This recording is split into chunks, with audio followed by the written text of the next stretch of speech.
This is the call to order of the Board of Education's regular meeting, Tuesday, May 27th, 2014. Mr. Davis, will you please take roll? Ms. Hall. Here. Deanna Flores. Here. Dr. Vota. Here. I'm here. You're here. We have a quorum. Thank you. Please stand for the Pledge of Allegiance.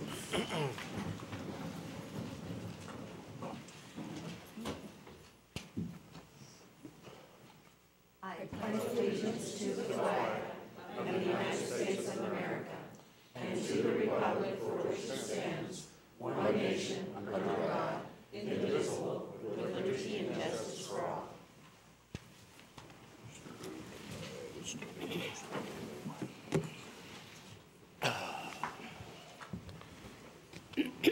Madam President, ladies and gentlemen, good evening. We had scheduled this evening the performance by the MacArthur Elementary Ballet Folklorico Group. However, we do not have them here present, so the ladies to my immediate left said they'd be more than happy to dance if Dr. Vota would sing. But then we thought better about that, and perhaps we won't do that. If I may, Madam President, let us move on to your items on your agenda, beginning with your approval of minutes. Thank you, Superintendent Rounds.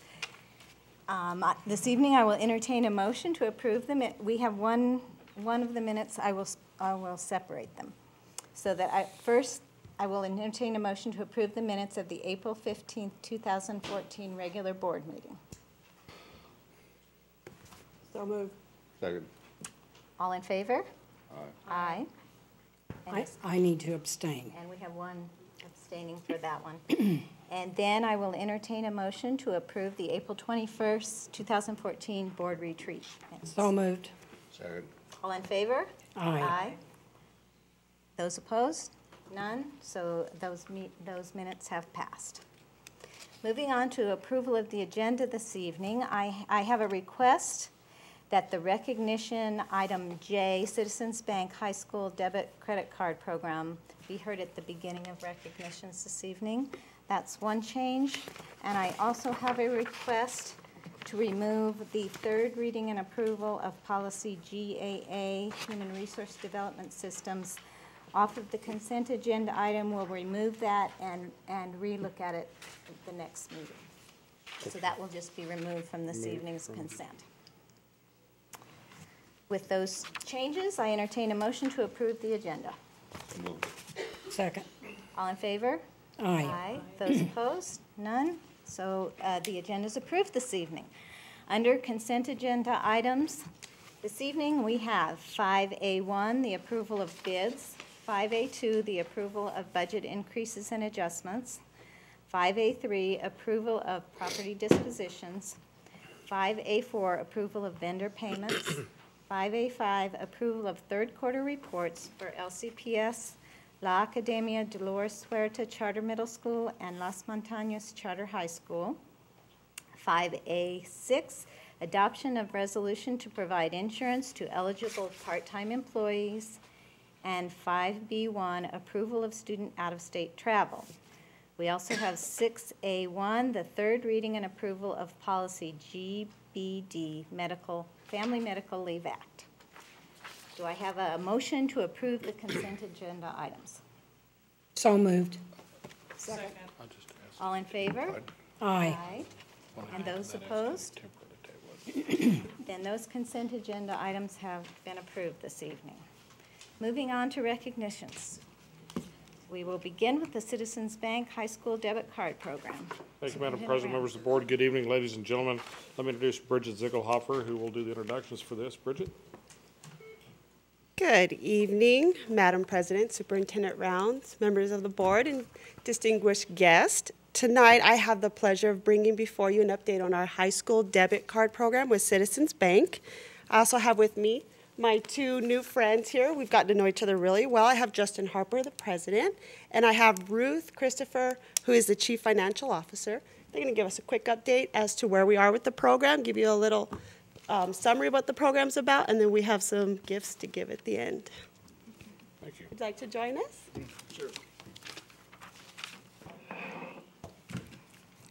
You know, we came up with the idea of how we could do more in cooperation with the school district. and we came up with the idea of the debit card. I don't know that there's a whole lot of competition between the schools, but I hear there's a little. So we thought we would come up with a card for each school, each high school, and issue them out, and you can get your favorite school's debit card, and every time it's swiped, money goes to that school. So we kicked it off in September, and it started kind of slowly, but through March, we have a check for $3,233 Yeah. for the school district. And I was looking at it before we came down. The cards and the swipes have more than doubled from the first month to the last month. So if we take April's number, every quarter will be approximately this size, and it should continue to grow. Very nice. And these checks go to the high schools for them to use for whatever purpose the principals and administrators think is best for the students. So again, it's our way of giving back to the community. This is our community. It's the only one we're in, so we're proud of it and we want to support it. So thank you. Thank you very much, Justin. So I think it's also important to point out that they have chosen to support the Las Cruces Public Schools Foundation as well. So our community members who don't want to pick a high school, they want to just support education in general, they can select the foundation card. And they're also presenting the foundation with $194.50 tonight as well. So briefly, could I get our high school principals and our executive director of the foundation to come up and accept the checks and take a quick picture? Yeah. And Madam President, Superintendent, if you'd like to come down and join us. Ready.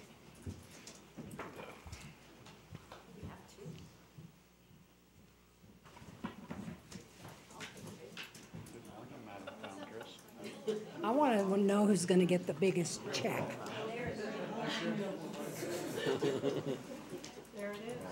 Yeah, you go, Mayfield.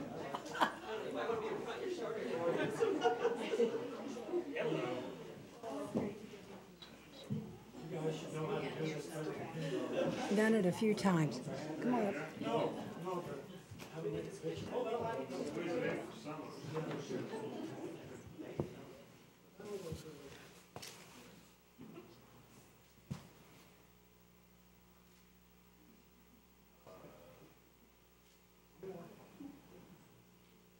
one of them's bumping.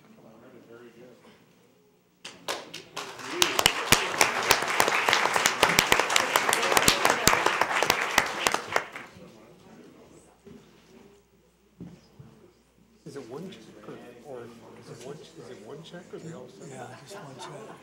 Give it to me. Oh, No, give it to me. Good plan. I like that. That's a little competition in it. That's pretty cool. Yeah. Really cool. Oh, I use a credit card. That's not the same. Thank you, and that moves us on then to our National Student TV Network Student of the Year. Okay, so each year only one high school student is chosen from thousands of media students across the country as the Student Television Network, or STN, Student of the Year. Now this year, that student is a Las Cruces High School graduate, Gabriel Gallegos. Gabriel, come up. This award couldn't... He's not here. Oh, I don't. Gabriel's not here. I guess I'll talk about him. You give them a diploma, they leave. What can you do? This award could not have been given to more deserving students, said LCHS Principal Jed Hindy. You cannot find a more hardworking, polite, and dedicated student to be acknowledged in this way. It means a world of possibilities for Gabe. We are so proud of him and look forward to what future opportunities will come his way. Now, as STN Student of the Year, Gabriel will receive an all-expense-paid trip to the 2015 STN Convention in San Diego. Yeah, where he'll receive a $1,000 scholarship and a recognition plaque. He will also address attendees at the opening ceremony and will work as an intern during that convention. Gabe plans to attend the University of New Mexico in the fall to study journalism and mass communication. Join me in congratulating Gabe on such a prestigious honor.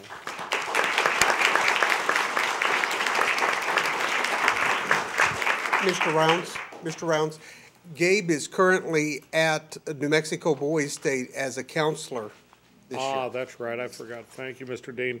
So, very active young man. I know that he certainly was deserving of this. We want to congratulate him. Now, you notice on your agenda our White Sands Missile Range student volunteers. Unfortunately, we received word just this morning that student volunteers at Wismer could not be available with us tonight, and a request will be made for a later date, Madam President, for our recognition, if that's okay with the board. Then I'd like to move to the Las Cruces High School FFA state champions. Now, the Las Cruces High School FFA brought home the Wildlife Judging State Championship from the State Career Development Competition held at New Mexico State University on April the 10th, 2014. Now, that wildlife team competed against 29 other teams from across the state. And as I name you, would you please come forward? Team members are Garrett Salopek, Everett Salopek, Trevor Wax, and Justin Brown. Team coaches are Patrick Howard, Ray Altonen. The wildlife team will compete next at the National FFA Convention, which will be held, as you all know, in late October, early November in Louisville, Kentucky. Let's get a picture of these fine blue coats up here and their sponsors, and let's all give them a big round of applause.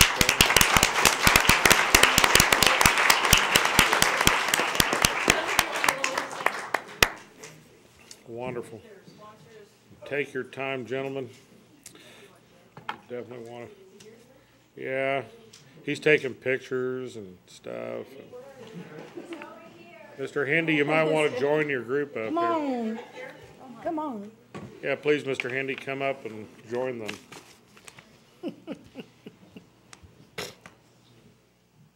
There you go. That's good.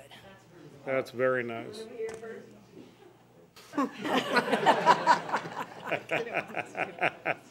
Get that boy some cowboy boots. Very good. And Mike, you'll have one. Very good. Thank you. Let's give another round of applause. Great.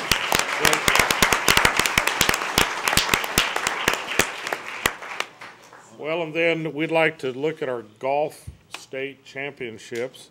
And Davis Chung, a junior at Las Cruces High School, became the individual boys 5A state golf champion on May 13th with a 3-under par. Think about this, a 3-under par, 141 at New Mexico Tech in Socorro. Now, if you've played that course, that's no small task. I tend to have balls go drinking when I go there. This is a repeat championship for Davis, and so that's really quite something.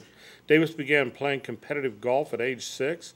He shot 52 at his first tournament when he was 7 years old and shot 35 at the age of 8.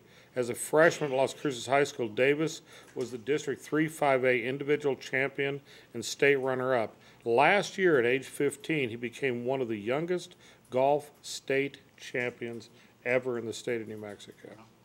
Davis has been a varsity member of the 2013 3-5A district champion and 2013 5A state runner-up Las Cruces High School golf team since he was in 8th grade. Davis is coached by LCHS head golf coach Miguel Cruz. Miguel, are you in the audience? Please come up. Let's give them a round of applause.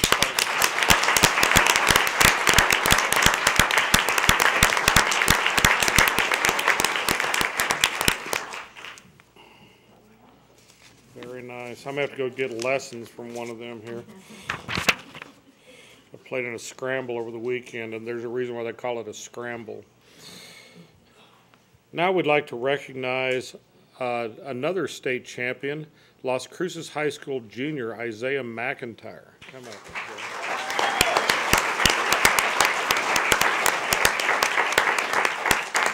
Isaiah won the Class 5A Boys High Jump State Championship. It was also the High Point male athlete among large high schools at the State Track and Field Championships held May 16th in Albuquerque. Isaiah jumped, now think about this, 6 feet 2 inches to win the state championship. Yeah, give him a round of applause. That's funny. In addition, Isaiah took second place in the long jump and 300-meter hurdles. Now, he was 4th in the triple jump and 5th in the 110-meter hurdles. If you know anything about that combination of events, he worked pretty hard while he was there at the state championship. So, Isaiah, congratulations. We're so very proud of you. Let's give another round of applause.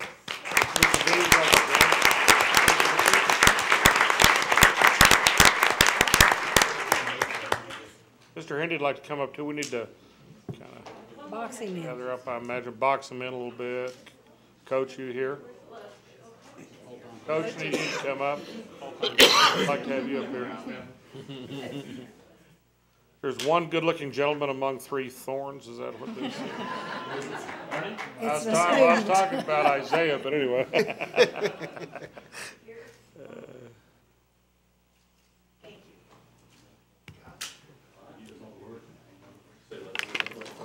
Yeah, let's do another round of applause.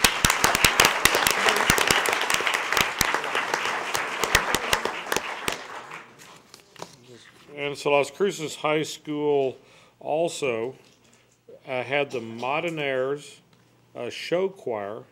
Show as national champions also. And so I think members of the choir are here. Let me introduce them. The Las Cruces High School Modernaires show choir under the direction of Jerry Brink, Kelly Temple, and choreographer Christopher Borrego took first place at a National Invitational Festival in San Antonio, Texas on March 21st. The festival included 10 other choirs from around the nation. Scoring for the competition was based on a 1 to 100 scale, with the Modernaires averaging a rating of 98, which won them the Adjudicator Award and the Most Outstanding Choir Overall Award. In addition, senior Anton Ton received the Maestro Award for Outstanding Tenor Soloist. So are you all here? If you are, please come forward. Well, okay. Well, let's give the Modernaires a round of applause. Mr. Henry.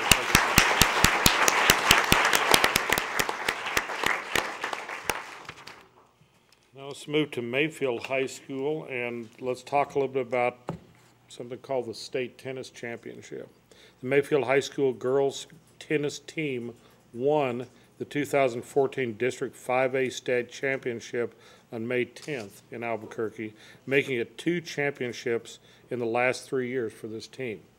Team members coached by Judy Harless are Lindsay Harless, Brooke Coffeen, Kelly Duran, Ellie Williamson, Molly Olson, Rebecca Boyd, Jordan Goss, and Kaylee Getkin. Would you all please come forward?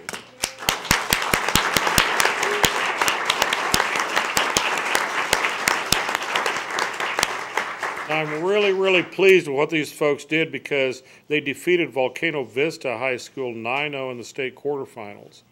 Then they defeated El Dorado High School 5-1 in the semifinal round. And then they defeated La Cueva High School 5-1 for the championship. Now, Joe Butler, Assistant Director of the New Mexico Activities Association, called the Mayfield tennis team, quote, an outstanding group of girls and an excellent coach. And I think that's well said. Let's give our girls tennis team from Mayfield High School a big round of applause.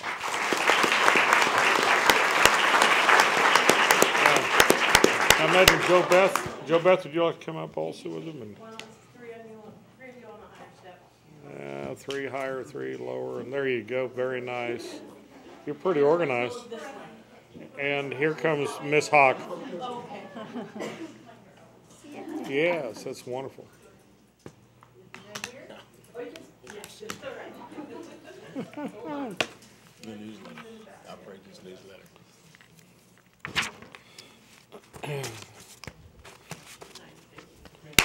Yeah, big round of applause.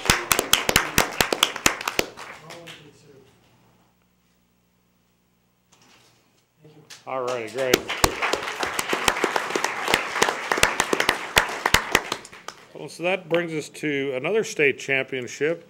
Hurdle soon to be in the script this evening. Jennifer Ramirez is a sophomore at Oñate High School and is the daughter of Armando and Cristela Ramirez. She was the 5A state championship in the 100 and the 300 hurdles. Please come forward if you're here.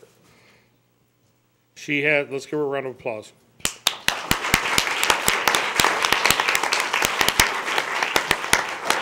Tell you about this young lady, because not only can she jump over those things that get in the way, she has a 3.4 grade point average, and is a member of the Oñate ROTC program.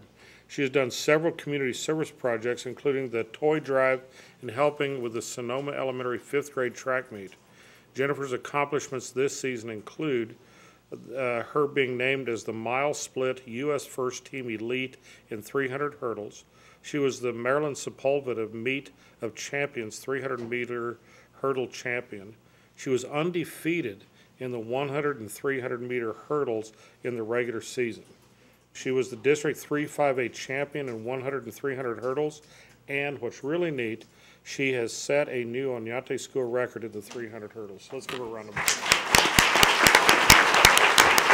Mr. Dave, perhaps you and Coach would like to join her.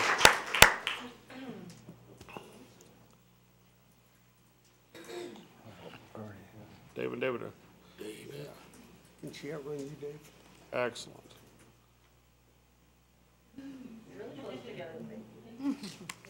That's definitely a rose between two thorns there. Very good. Let's give another round of applause, please, for Jennifer. Madam President, at this time, I think I return it to you for your announced award. Thank you, Superintendent Rounds.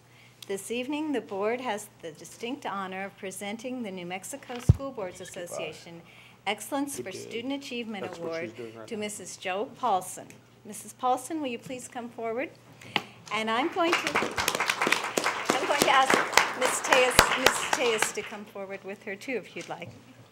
I'm going to read something, Ms. Paulson, and then I will come forward with you.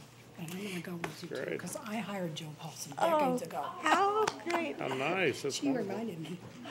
Mrs. Paulson is a retired LCPS teacher and volunteers her time reading to the students in Mrs. Teresa Tejas' 3rd grade class at Desert Hills Elementary School. Mrs. Tejas says that Mrs. Paulson has played an intricate part in bringing the joy of reading to her students and credits her with the students' success in proficiency in reading. Mrs. Paulson has volunteered 1 hour and 45 minutes of her day every day for the past year. Please join me in congratulating Mrs. Paulson on receiving the 2014 NMSBA Student Achievement Award. That's wonderful.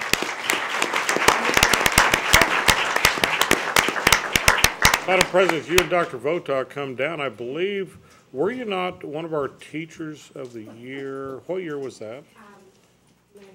1999. So see, she's always been leading from the front. Thank you. Yeah, Bonnie first gave me my first job here. Ah, that's wonderful. So we're glad to be here. Ah, that's wonderful. Yes, that would be helpful. There we go. Perfect. Okay, ready? Yeah. Did you get those plans? Yeah, thank you.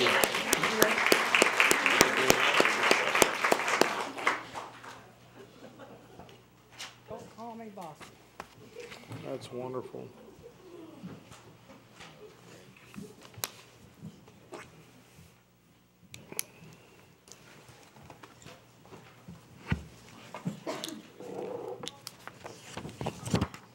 I believe that moves us on to public input. Did we have any cards this evening?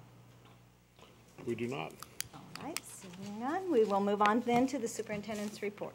Thank you, Madam President, members of the board, ladies and gentlemen, good evening. The first item on your agenda is approval of the Las Montañas Charter High School renewal. Let me explain where we are in this process, and I see Mr. Robinson here.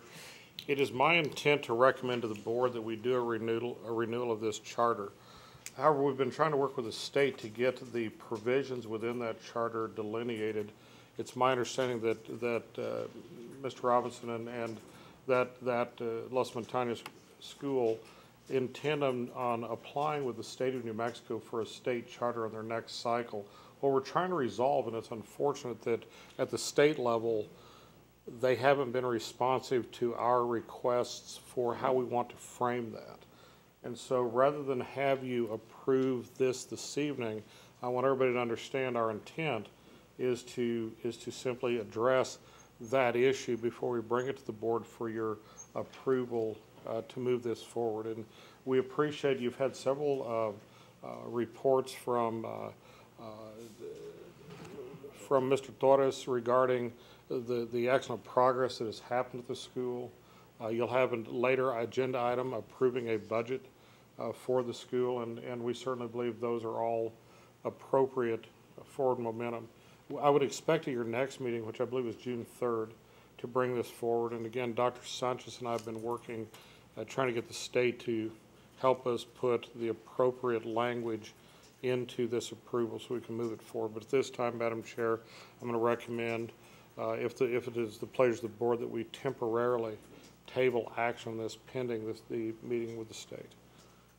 Thank you, Superintendent Rounds. That I will take a motion to table the approval of the Las Montañas Charter High School charter renewal. So moved. Second. All in favor? Aye. Those opposed? Then that item has been tabled. And again, Madam President, I want to thank Mr. Robinson for his continued work with us as a district as we move this forward and work toward to get that renewal in place. Madam Chairman, this evening there are several items that follow that are regarding the authorization of the renovation and new lease development of the Court Youth Center Charter School campus site. And let me go through the several parts because this is fairly convoluted in its approach, but there are several actions we're going to ask you to take this evening. The first of them is a resolution to move this consideration forward. That resolution is an important effort that you will take as a board that will allow us to go to the State Board of Finance and receive their approval of the lease side of this. Now remember with me, there are two distinct parts to this site.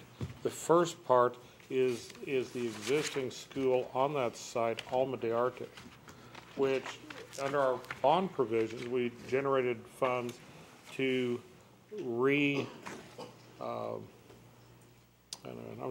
recondition, if you will, the building that they're in and do some other renovation work that will assist that. On top of that, the J. Paul Taylor charter has a new building site that is also part of that complex. You will see in the picture before you right now that this property has been divided into a couple of parts. One that will be the J. Paul Taylor part, and one that will continue to be the Court Youth Center, which is Alma de Arte, and also the existing Court Youth Center Foundation group. Now, Madam President, this has two parts to it because there are two different funding sources. There are various considerations.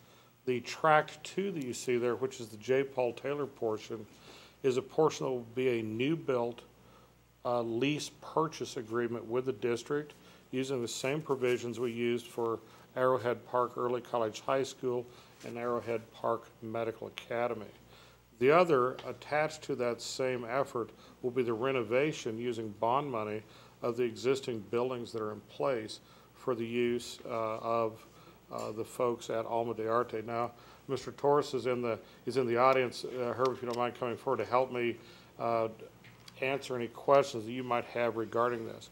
What I'm going to ask you to do this evening is first, I'm going to ask for an approval of your resolution, which stipulates and sets the ground for each of the subsequent actions to do the distinct parts.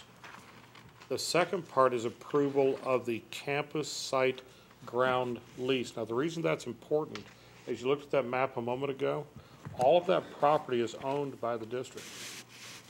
Unlike Arrowhead Park, where we had a sublease with NMSU to use that land, this is land that we have, but because you have a lease purchase on part of it and an existing building on part of it, we have to clarify that under the ground lease part for the J. Paul Taylor portion. Since the facility will be built under a lease purchase agreement on property owned by the district. And so what that document does is it discusses how that will be controlled and handled in all cases. Following that is approval of the Court Youth Center Charter School Campus Development Agreement. Now, this agreement allows us to develop the land for those purposes that I've stipulated, and again identifies each distinct part of the facility and who's responsible for what part of that, especially in things like the case of breach of contract or the case of termination of funding by the state and things like that. And then finally, we have the approval of the Court Youth Center Charter School Campus Tax Exempt Lease Purchase Agreement. Now that agreement, and help me with this, Herb, is specific to the J. Paul Taylor facility only and very much resembles what we did with Early College High School 1 in its formation and format. Now, you will see as you look at these leases, or as you look at these documents, that the resolution is completed with only the dates of your action and the dates of notification of the state of New Mexico and the public in it.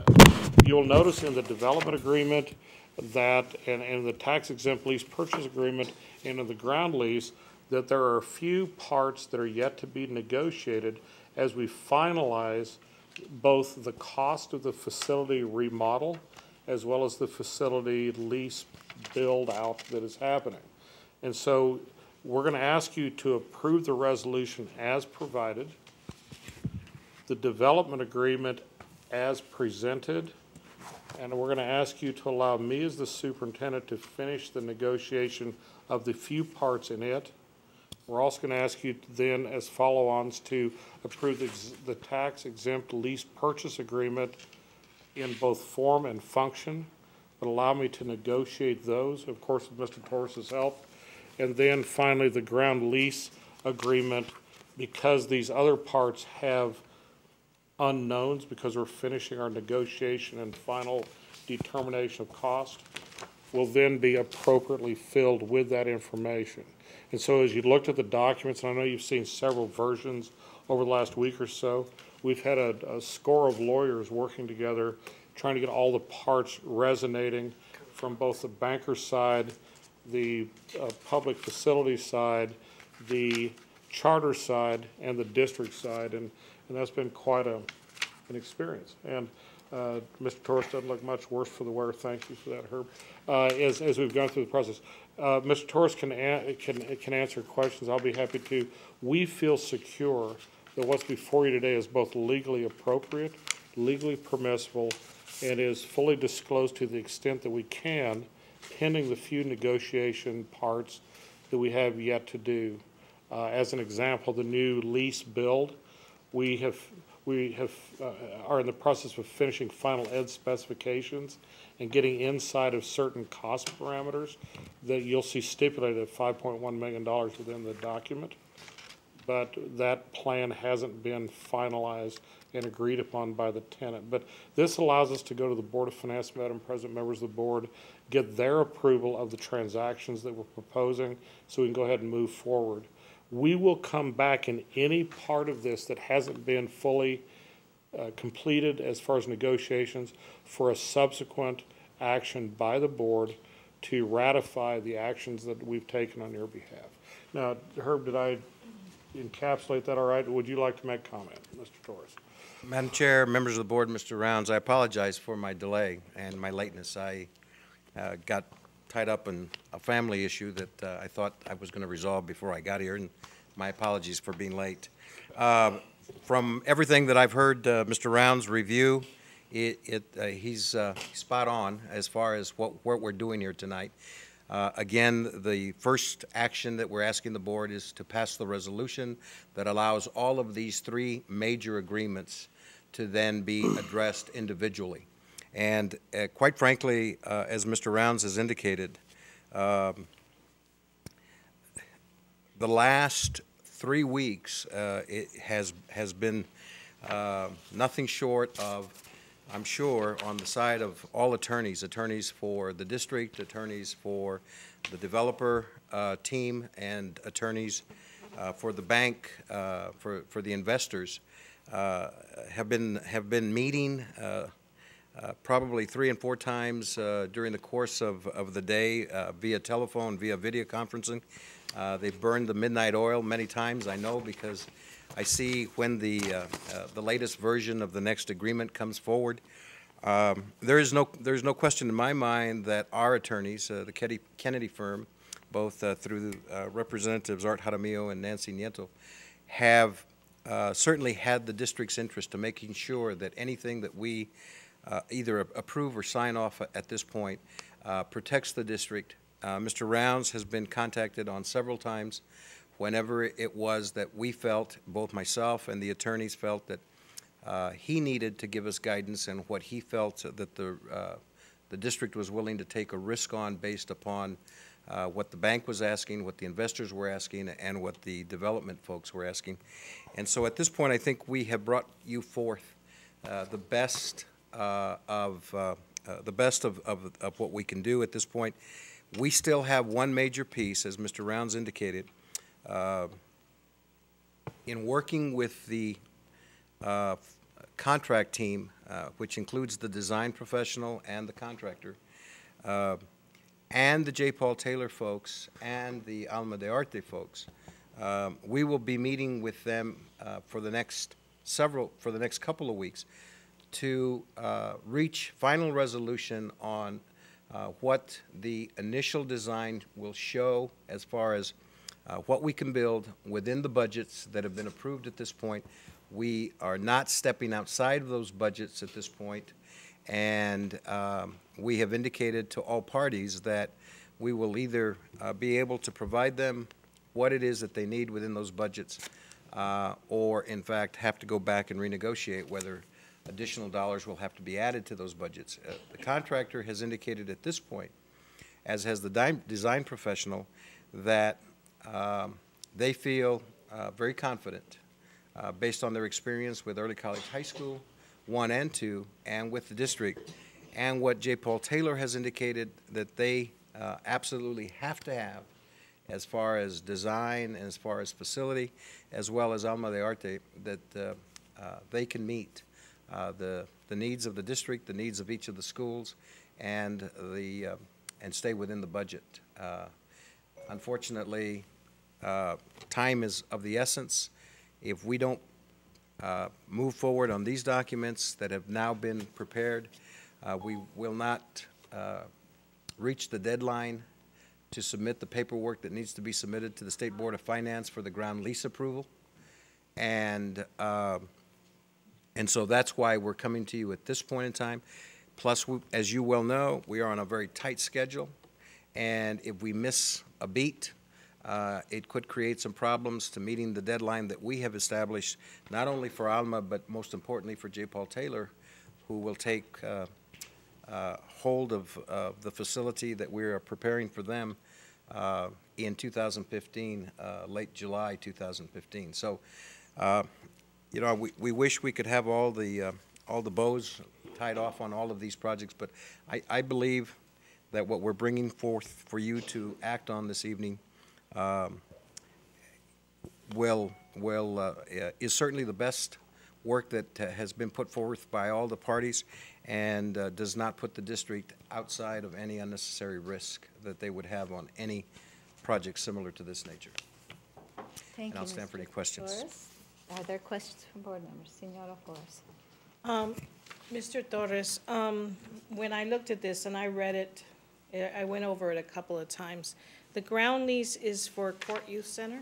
No, the ground lease, when you see the CYC there that the ground lease is involved in, it's actually, the ground lease is being leased to CYC LLC. That's the Contract. developer, the contractor, the design professional team. That's why I kept getting. So absolutely, yeah. I had the same, when I first read it many months ago, I asked the same question. So that's a great question, Ms. Senora. But we're leasing it to them so that they can renovate it? Is that what's happening? We are leasing it to them initially as part of the entire package that will then later come back to us as part of the lease purchase. Correct. Okay.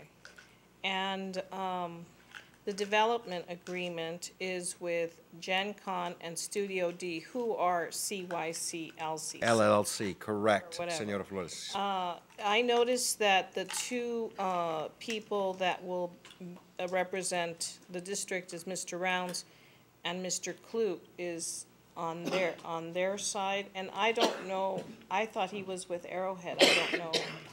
No, he is actually the executive CEO of Gen Con. Okay, I did not know that. Yes. And so then the last thing, the tax exempt status is for the lease agreement, the temporary lease agreement? Or for, It is for both the temporary lease agreement and the lease agreement proper, Yes. because we're using something called certificates of participation, For- which we have to declare tax exempt, and that is for the bank investment into this. These are, COPs are in lieu of bonds proper and have a very low interest rate, and so that's the mechanism we're using for funding. And the way that they entice large financial institutions to do COPs is by making certain projects like this tax Tax exempt. exempt. So it's necessary we set that foundation. And remember, Senora Flores, members of the board, you did the same thing when you went with right, Early College I High School 1 and 2. remember, yeah. I remember that we did that. And so that's why I thought Mr. Clute was associated with Arrowhead, not with, Mr. Clute was associated with Arrowhead Park Partnership. And is also was the in contractor. this case, it was the contractor for those projects. And in this case, is solely the contractor for this project. Okay, and then, the money is coming, the 5,500,000 is coming from Capital One? That's correct. The certificates of participation, funding, design will be coming from private investors through Capital One. Okay, and that is called public funding, correct? Correct. And that is not, that's available only to institutions such as the school district, correct? Under New Mexico statute, we're using that Okay. lease purchase provision. Okay, all right. Those are my questions, thank you. Good questions, Maria. Well, I Are there- had to understand it. Are there other questions from board members? Seeing none, we are ready, Superintendent Rounds, to move Madam forward. President, may I first of all recommend to you adopt the resolution before you authorizing approval of Court Youth Center and Charter School campus site ground lease, development agreement, and tax exempt lease purchase agreement as presented. So moved. I have a motion. Second. I have a motion and a second, and this is a roll call vote. Yes, ma'am. Ms. Hall? Yes. Senora Flores? Yes, Dr. Votaw? Yes. I vote yes, Madam Chair. I vote aye, and that motion passes. Thank you. Now, Madam President, if I may, I'd like to recommend that you approve the Court Youth Center Charter School campus site ground lease as presented, and allow me as your superintendent to finish the necessary negotiations so we can consummate that lease. Understanding that we will return to you for a subsequent ratification action after we've completed all of this. So moved. Second. All in favor? This one does not need Does not roll call. require, Okay. Aye. you may. What? This one does not require a roll call. This one doesn't? It does not. Yeah, Taking away my job. I'm sorry. This is the second, the Third. number 3. Take. All in favor? So I have a motion and a second. All in favor? Aye. Aye. Those opposed? None. So that motion passes. Thank you, Madam President. Now may I recommend approval of the Court Youth Center Charter School Campus Development Agreement as presented. Again, as with the prior action, understanding that you would allow me as your agent, as your superintendent, to complete negotiations and again, returning to the board at a later date for ratification action. So moved. I have a motion and a second. All in favor? Aye. Those opposed? That motion passes.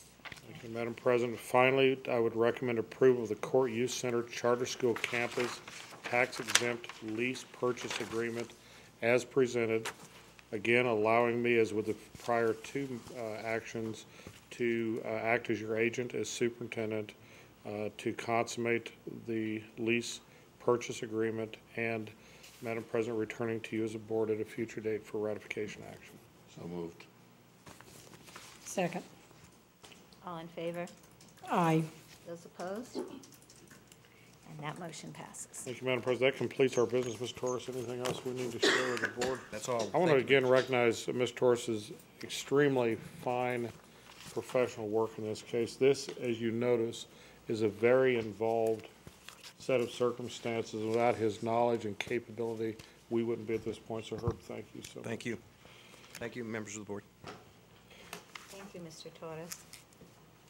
That moves us on then to Human Resource Development.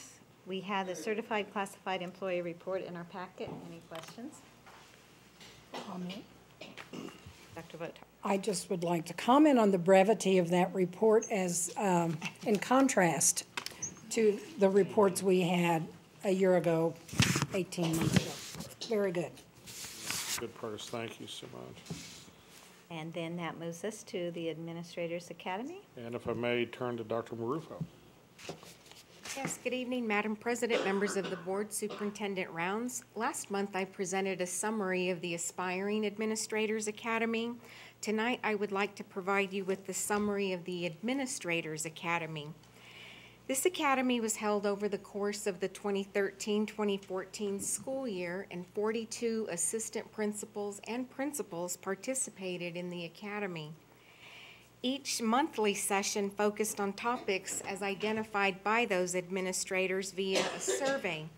The topics ranged from such things as time management, collective bargaining agreements, providing growth-producing feedback to teachers, overview of federal programs, budget, school safety, staffing needs, creating purposeful master schedules, and interviewing strategies. At the end of the academy, we also provided or asked for feedback, and so the feedback from the participants included in your packet identified that the academy yielded a better understanding of the bargaining agreements, the inner workings and development of a school budget, time management, federal programs, and school safety. Additionally, when asked how the academy could be enhanced or improved, the participants cited they would like to continue with the academy and include different topics. They wanted more focus on school budget, preparation, school safety, and how to have crucial conversations with staff. So overall, the academy was well received by the participants, and this concludes my report, and I stand ready for any questions you may have. Are there questions? I've got a question. Dr. Votar. Madam Chair, I'm just curious as to the number of participants. How many were participating? How many in? 42. I must have missed that. Thank you.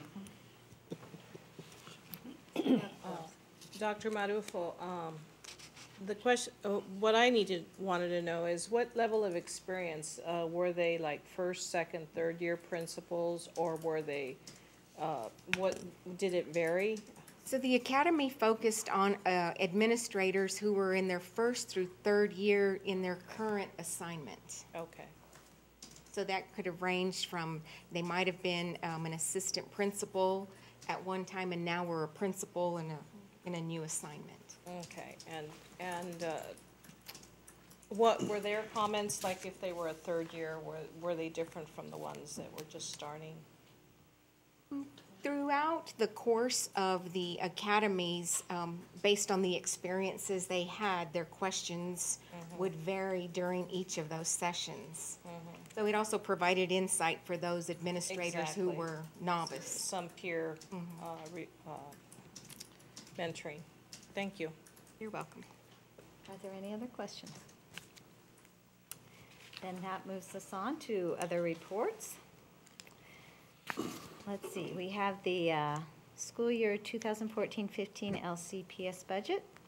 We do, and if I may, Madam President, members of the board, I'd like to turn to Mr. Dean for this evening's recap. I would remind the board that we did have a community town hall meeting where I covered many of the items you'll see this evening. There's some updates that Mr. Dean will provide you as a board. We have, it's fairly brief, Madam President. I know that you all, especially our members of the Finance Committee, have spent a fair amount of time in detail on the budget. So if I may, let me turn to Mr. Dean. Madam President, members of the board, Mr. Rounds, included in your packet tonight is the proposed budget for the 2014-15 school year. The total proposed budget is $327,213,241. And due to the length of tonight's agenda, included in your packet, and it's included online, is a more thorough analysis and look at the budget through the executive summary. The review process on the budget, as Mr. Rounds has previously stated, that we did hold a town hall meeting in which he presented the budget. At that meeting was broadcast over the local television station, and it is currently on YouTube on the Superintendent's Gone Wild channel. You thought I wasn't listening, Mr. Dean? Okay, he's listening. And that has been presented. We have, to my knowledge, have received no additional feedback. However, there were many questions. There were several questions that were posed to the superintendent during the town hall meeting that were answered at that time. Also, the proposed budget has also been reviewed by the Finance Committee at our meeting last week, and several issues were addressed at that time, or answered at that time, several questions. The Board of Education has been consistent in their direction to the superintendent. Next slide, please, Bill. Thank you. The Board of Education has been consistent with their communication to the superintendent as the things that they would like to see, the items that they would like to see in the budget, being smaller class size, enhanced salary enhancements, adequacy of supplies and materials to the schools, and access to technology. Through Senate Bill 313, the New Mexico legislature, some of the items that they put on us is an average salary increase of 3% plus an additional 3% for educational assistance. There was also an increase in the education retirement contribution for the employer as well as the employee. But the increase was from 13.15% of gross salaries to 13.9%. Now that increase actually is a 5.7% increase in the cost, even though the rate went up 0.75. That is a 5.7% increase in the cost. Also, the increase to the health insurance coverage is anticipated at this time to be 2.85%. Now, our insurance coverages are through the New Mexico Public School Insurance Authority. They're the ones that gave us the 2.85%. However, their financial status, I have rumor from a very good source that their financial status is better than they anticipated, and we are actually may see a rate that is not as high as an increase as they originally anticipated, which is good news. Included in this budget are some items. The superintendent has given the schools targets and the district targets of 85% of our students are proficient by May of 2016. This target has been consistently presented, and it's also addressed through the budget, through the enhancements of the turnaround initiatives, expansion of the LEAP program, the startup of the Arrowhead Park Medical Academy, and the expansion or the change of the mission slightly to a multi-age setting of Valley View Elementary School. This particular slide you've seen many times. It's because Mr. Rounds and I both like this slide. Over the past several years, we have seen an increase, a slight increase of, or an increase in the unit value. Now, the unit value coming into the fiscal year 2014-15 is up 4.9%. However, the district is receiving an increase in SEG of 4.15%. This is due to predominantly to declining enrollment and changing in the T&E index. Next slide, please, Bill. The initial budget that is being proposed, as I said, was $327 million. There are many federal grants that are not yet included because we have not received those awards from the feds or through the Public Education Department. We anticipate that the federal programs will increase approximately 15 to 20% throughout the year from the initial budget, where we initially start the budget at the first of this year. The table on the left shows the amount by fund type, which is further detailed in the executive summary.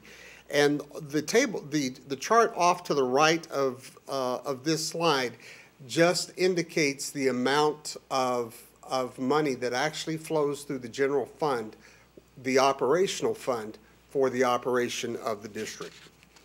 The general fund has a budget is approximately $195 million.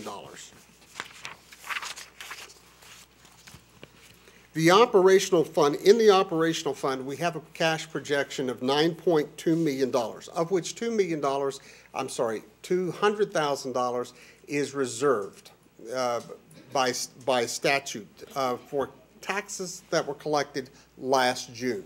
Our total cash projection is $9.2 million, of which $9 million is reprogrammed into the budget for the 2014-15 school year. This is an aggressive projection. The superintendent and I have a wager on who gets closer, but the $9 million is an aggressive projection. Also, there are items within the budget that are known. For example, SEG and the amount of tax that we collect for the operational fund, we know those numbers real close. The rest of the revenue that is in that fund, we will receive it, but we don't know how much we're going to receive during the year. We will receive some. I call that our mushy money. We are going to receive it, but we don't know exactly how much that's going to be. For example, indirect cost or E-rate funding. We do not know exactly how much those are. However, we were very aggressive in projecting those revenue sources to make the budget balance.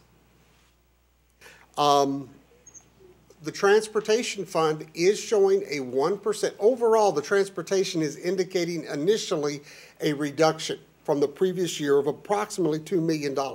However, there is an increase for the contractors of 1%.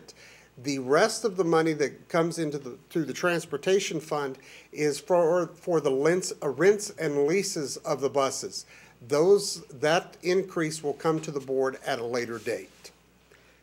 Instructional materials the initial budget is a 4.7% reduction over the previous year. However, after the 40th day and in January of next year, we will receive another 10% of that allocation, which is approximately $150,000. So this is an area in which we do have concern that we're being underfunded. And I guess in all three areas, the operational, transportation, and the instructional materials funds. Overall, the budget for the schools, the non-payroll piece of the budget that's allocated to the schools is up 18% over the previous year. Now, in looking at that, most of these increases are due to the purchase of Lexia software and for supplies and materials. If we break that down into the levels versus alternative versus elementary schools, the largest increase is in the alternative programs. However, as a dollar amount, it's the least. So the percentage is a little misleading in that area. The high schools do reflect 148%, I'm sorry, that's the alternative schools, 27% increase over that of the previous year. However, majority of that is due to the initial supplying of the Arrowhead Medical Facility. medical academy, not the facility. As far as the department budgets, over the past several years, going through the downturn in the economy, many of the departments the budgets were cut every year. The 8% increase to the departmental budgets are not necessarily alarming based upon the cuts that they have received in the previous years. However, most of the increases are in the areas that actually impact instruction. They're on mission and going to the instruction area. The reserve accounts, the amounts of money that have been placed in the utility accounts for reserve have been eliminated from this particular budget. So we're really going to have to watch the utilities and keep an eye on those areas. As far as the operational staffing, built within this budget are 37 teachers, 13 elementary, 17 middle schools teachers, as well as 7 teachers in reserve. Now, within the budget is 1 dean of students that has been budgeted for the Arrowhead Park. However, we're not going to fill that position immediately. We are going to utilize a different structure and realize some savings in that position. Also within the budget are 3 assistant principals for our large elementary schools, 1 custodian, security guard for early college medical academy, and 2 maintenance staff, 3 technicians, computer techs, and 3 clerical secretary. That concludes my presentation. I stand for questions. Are there questions from board members? The only question I forgot to ask the other day is 7 teachers enough in the bullpen? Madam President, Senora Flores, I don't have a crystal ball. However, I think so, based upon some of the work that Dr. Marufo has done, I believe that should be sufficient because we've inserted 13 additional teachers based upon the class loads in the elementary and 17 for the middle school. I'm not going to sign an affidavit that it's absolutely enough, but based upon what we have done, I believe it may be sufficient. But you'd be able to add an additional 3 if need be, if that were the situation? Yes, ma'am. Okay. Thank you. I have a comment. Dr. Porter. I just wanted to make a comment about the information as it's presented in the executive summary. I want to compliment you on that. Thank you. I think that is a very clear and easy to understand outline of the way the budget is organized. And I'd recommend it to any member of the public who is confused about all of this. I think one of the ongoing confusions is between operational and capital dollars, and this makes those sections fairly distinct. Thank you. Yeah. Are there any other questions or comments? We have 2 members of the board that are on the finance committee. Do you have anything that you'd like to comment before we move forward? No, I think that, well, yes, I guess. Thank you, Mr. Dean, for making it, for all your explanations and all the extra time he has taken to share his information with us. I appreciate it. Thank you. Then we will move on, and I will entertain a motion to approve the school year 2014-15 LCPS budget. So moved. I have a motion and a second. All in favor? Madam Chair, I believe for the budget document, do we need a roll call, Yes, Terry? yes, sir, that is We correct. missed that in this, I'm sorry, and I just. All right, we will take a roll. Got my job back. All right.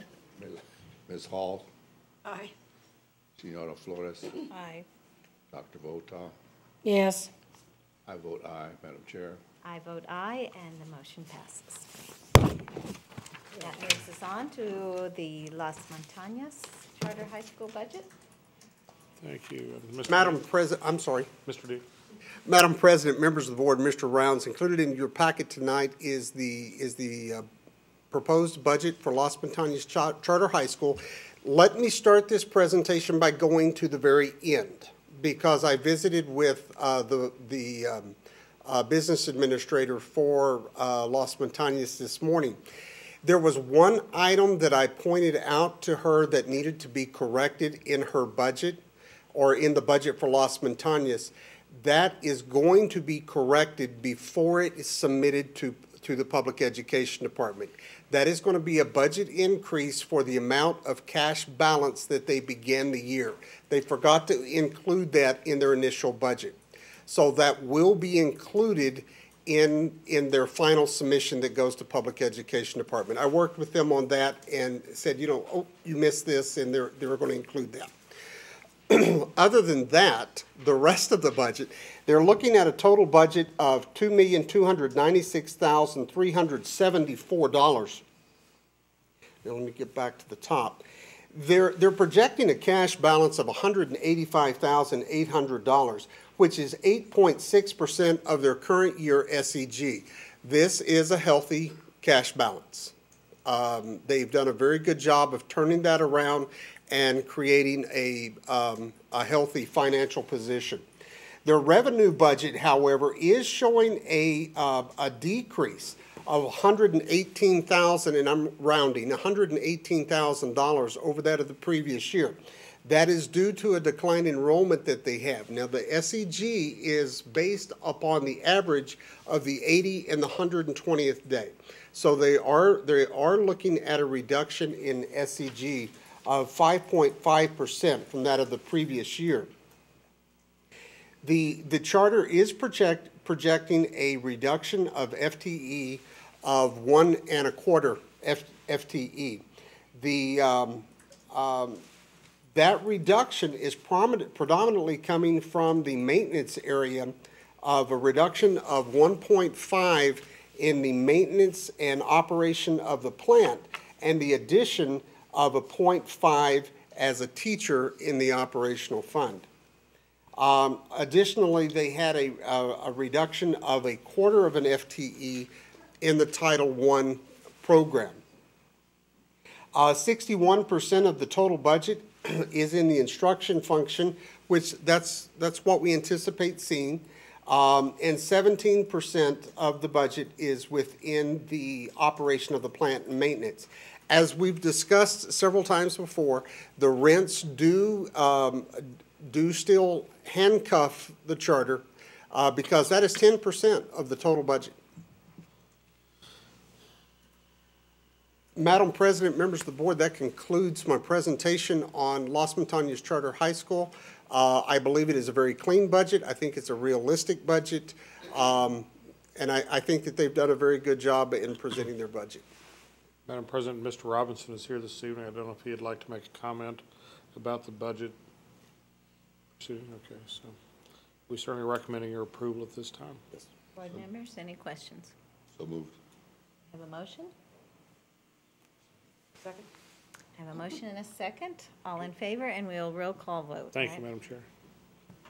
My job. Ms. Hall. Aye. Fiona Flores. Aye. Dr. Votaw. Aye. I vote aye, Madam Chair. I vote aye. Motion passes. Thank you. That moves us on to instruction, and we, Dr. Sanchez, I believe we have the IDEA B application. Thank you, Madam President, members of the board, Mr. Rounds. Before you is a recommendation to approve the IDEA B budget for the Las Cruces Public Schools. Prior to submitting this budget to the Public Education Department, we are required to seek board approval. The budget total is $5,306,628. Of that, in that amount includes our preschool, which is approximately $24,109. CEIS funding, which is, and I can't remember what CEIS stands for, but it actually allows us to provide early intervention for students that are demonstrating difficulty with academic content, particularly in the area of reading and mathematics. It also includes a line item for distribution of funds to private schools based on enrollment or to service students who are enrolled in private schools and a distribution to charter schools based on their enrollment. As part of the application, Madam President, members of the board, we are required, or we're signing off, that we're adhering to all applicable federal and state regulations and policies, that we are agreeing to use these funds to provide direct services to students as stipulated in the IEPs, and that we will provide services and funds to students enrolled in private schools and distribute funds equitably on a membership basis to students enrolled in charter schools, locally chartered charter schools. With that, Madam President, members of the board, Glenda Rodriguez, Director of Special Education, is here should you have any questions. Questions from board members? I don't know if this is the place to ask it, but the state had a failure to maintain programs, and the judge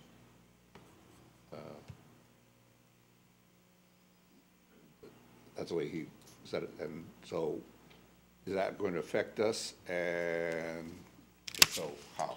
So this is the maintenance of effort question, Madam President, Mr. Davis. So the Fed recently ruled that the state's request for waiver on maintenance of effort has been denied by the U.S. Department of Education. This year's general fund distribution was based on approval of that waiver by the Fed. At this time, we do not have any notification from the Public Education Department about their plans around that maintenance of effort. If the board will remember, it goes back to the ERA funding that started in 2008, where the federal government provided significant funding in federal programs to buoy state budgets during the downturn in our economy. That created a problem in maintenance of effort, maintaining the level of support that were in prior years, the way the state of New Mexico administered those dollars. And so at this point, Madam President, Mr. Davis, we do not know what the specific impact will be on the district. Dr. Sanchez, I don't know if you've heard any updates today. Or... We have received, Madam President, we've received no information. So at this point, Mr. Dean, anything that you've heard? And so, Madam President, unfortunately, we don't have a good answer to your question. Remember with me that the maintenance of effort issue could be between a $35 and $85 million marker as far as the state of New Mexico's required support in this area. And again, we're not in the negotiations with the Fed. We're not connected to the Washington U.S. Department of Education decision makers, and the state of New Mexico has not shared any more information with us. So at this point, we're moving ahead with our budget approval and everything else based on what the legislative action was. My suspicion is, Madam President, Mr. Davis, members of the board, is that once the Fed and the state have agreed to a course of action, there will be an amount proper that will be determined, and I suspect there'll be a special legislative session to address that. And Dr. Sanchez, is that? Thank you, Mr. Superintendent. That, Madam President, staff would recommend approval of the budget as presented unless there are any questions for the director. Move for acceptance. Madam Chair, I have one question. Ms. Rodriguez, what is the budget again? I'm sorry, I know it was said and it just went by. Madam President, members of the school board, Senora, it is $5,306,628. Okay, thank you. I have a motion. Do I have a second? Second. All in favor? Aye. Aye. Thank you. Thank you, Madam President, members of the board. Next agenda item is approval of a planning grant in the amount of $80,000 that the Las Cruces Public Schools has received from the Title I Part C Migrant Program. This funding, in collaboration with a public education department, is for a regional recruiter to assist in the recruitment and identification of eligible migrant students. This regional coordinator will be conducting work in the Gadsden, Hatch, and Las Cruces Public Schools districts. Thank you, Dr. Sanchez. Are there any questions? Senora Flores. Dr. Sanchez, is this something new? Madam President, I'll ask the Director of Federal Programs to respond to questions. Regional. Good evening, Madam Chair, board members, Mr. Rounds. Yes, this is something new. The district had been declining in migrant, and the last 2 years we were not involved in the program. Okay. And the state felt that there was a study done and said that they were families, so we agreed to pilot a regional migrant recruiter for the area. Okay. And we piloted for 3 months this year and have had some success. Close to 20 families have already been identified for the Hatch and Las Cruces area. So we hope to continue this full-time for next year, and hopefully we'll increase our program. Thank you. Thank you. Any other questions?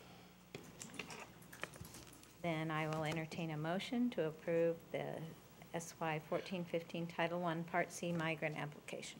So moved. Second. All in favor? Aye. Aye. Those opposed? Then that motion passes. Thank you, Madam President, members of the board. The next agenda item is a Head Start program planning, philosophy, and goals. And contained in your packet is the planning document that contains philosophies and goals that will guide the implementation of a Head Start program. While we haven't received notice of funding yet, the staff, under the expert direction of Dr. Maria Arteaga and Erlinda Martinez, our Federal Programs Director, moved forward in ensuring that everything would be in place the minute we got notice of funding. Under their expert leadership, I am sure that our proposal will be the best in the country and that we will get awarded. But preliminary note from the federal government is that we would receive notice in October. The latest word is that there could possibly be an award announcement made by July 1st. Right, Ms. Martinez? Thank you. So this planning document actually will set the wheels in motion once we get funded, and it outlines the not only the program plan, but the short and long range goals that will guide the implementation of that very important program to our young people. With that, Madam President, if there are any questions, Ms. Martinez is here to respond.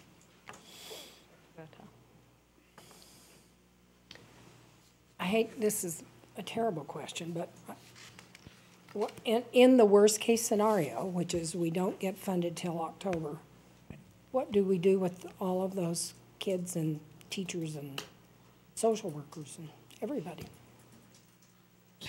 Madam President, I'm going to first ask Erlinda and then Dr. Marufo, and then I'll finish up, go through that, because we do have a plan. We've been moving on that over the last couple of weeks. So I'll start with Ms. Martinez, then I'll go to Dr. Marufo, and then I'll finish up. Okay.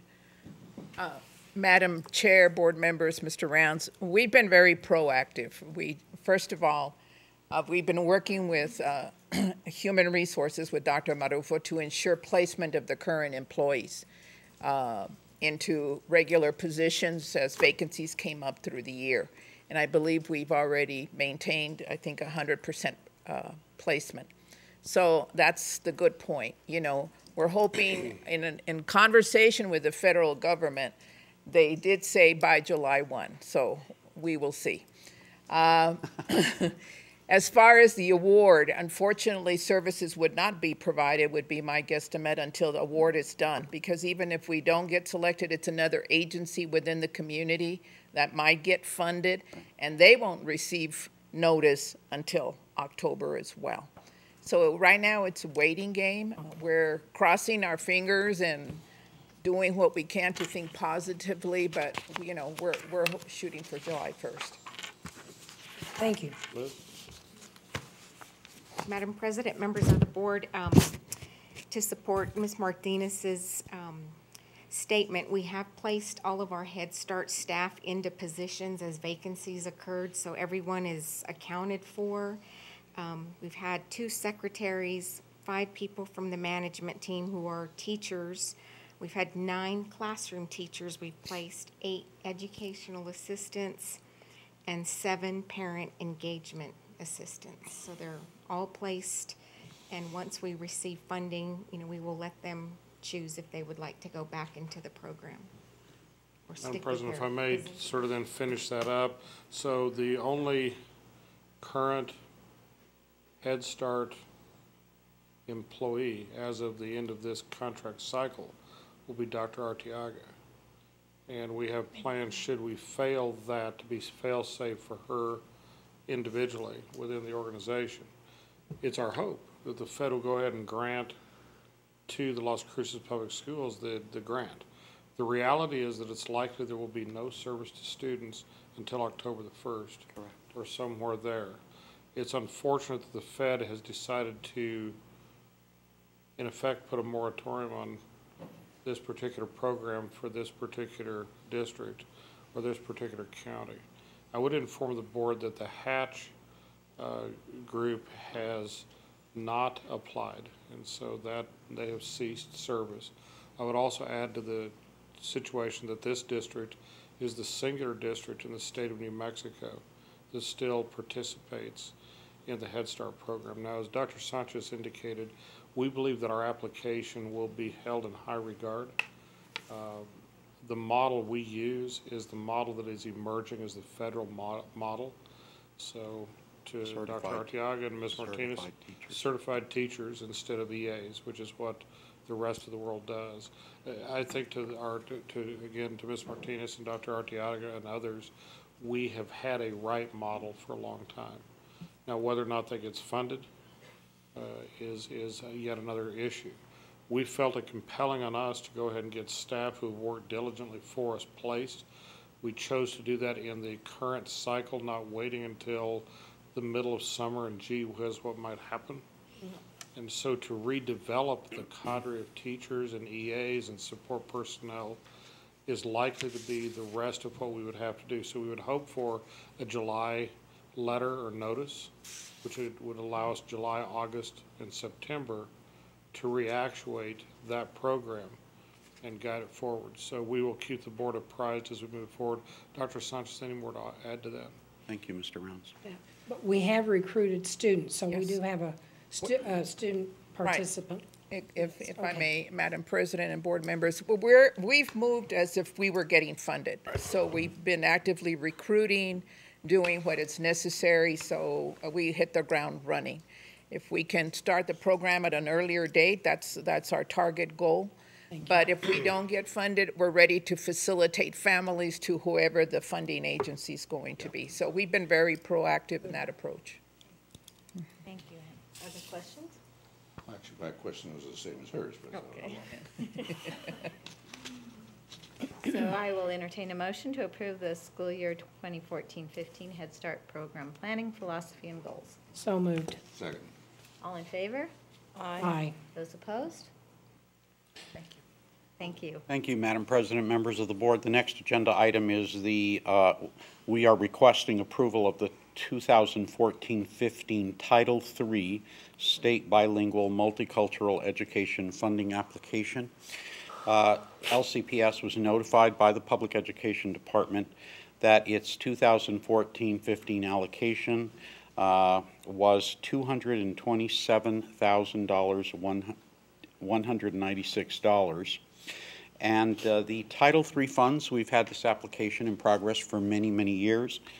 Just to remind the board, these funds are used to support teachers, educational assistants, and administrators in their professional development. And also the most important part is to support our English language learners with supplemental instructional services and resources in their dual language or ESL classes. With that, Madam President, we stand for any questions the board may have. No questions? Then I will entertain a motion to approve the 14-15 Title III State Bilingual Multicultural Education Funding application. So moved. Second. All in favor? Aye. Those opposed? And we have, it passes. Thank you, Madam President. Contained in your packet is the monthly reporting of meals, snacks, and menu for the Head Start program. This is provided as an informational item. Ms. Martinez is here to answer any questions that the board may have. No questions? That moves us on to our Mayfield High School and LaSalle Level 3 class presentation on action research. Madam President, members of the board, perhaps the best presentation of the evening. And thank you, Mr. Morales and the students for being so late in the agenda. But you're all used to staying up late, and it's summer now, so I'm sure you're all okay. Madam President, members of the board, LASE is a program that we have currently operating at Mayfield High School and Las Cruces High School. I do want to inform the board that I met with Dr. Adams this morning, who is here in the audience and kind of is the mastermind behind all of this at New Mexico State University. And we met today and actually are moving forward with the program at Centennial High School, and they have given me the green light to engage our principal at Oñate High School, Mr. David Day, in discussions about starting an enlace group there as well. So we appreciate that. But the word enlace is derived from a Spanish word, enlazar, which basically means to link or weave together, to connect in such a way that the new entity is stronger than its part. And I just thought that that was a beautiful term to capture the wonderful work that these folks do with that. The students at Mayfield High School, part of their research project was to take a topic, research it, and they did a phenomenal job in doing that. And with that, Mr. Morales, their exceptional facilitator, can take it from here. First of all, I want to say thank you to Madam President, the school board members, and Superintendent Rounds for the opportunity to present the findings of our research on testing and the impacts on stakeholders. This is a research project we've put together for a little while now, so we're pretty proud of it. As part of the Enlace Level 3 curriculum, the students were asked to conduct an action research project on an issue that was close to them. Generally speaking, students usually pair up or work in small groups on issues ranging from teen pregnancy to teen drug and alcohol abuse. This year, after seeing the frustration of their peers and teachers, this class, this family, decided to investigate what impact the sheer number of tests and their high-stakes nature was having on high school students locally and nationally. Due to time constraints, and this presentation, the last time we did it was 45 minutes, but we won't do that to you. We will be giving an abbreviated version of the presentation that they made at the 3rd Annual Southern New Mexico Enlace Youth Research Conference. As the title of this assignment suggests, this is an action research project. Our action is this: presenting to you those that can affect policy to affect change.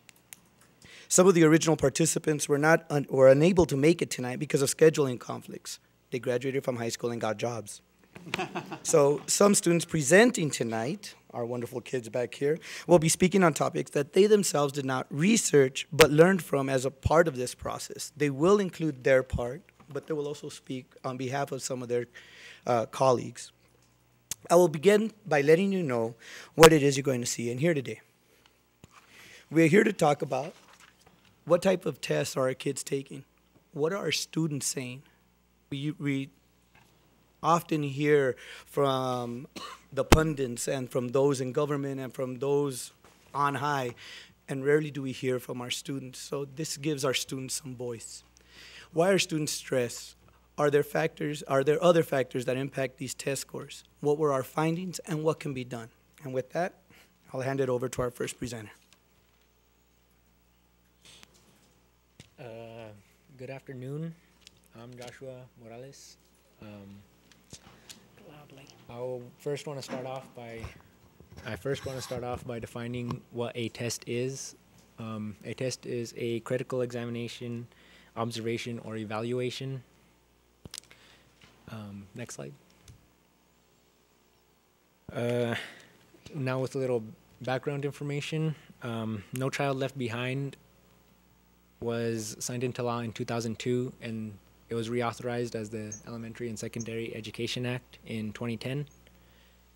This is important because it created AYP, Adequate Yearly Progress, with consequences to schools that do not meet AYP, and Common Core state standards. Next slide.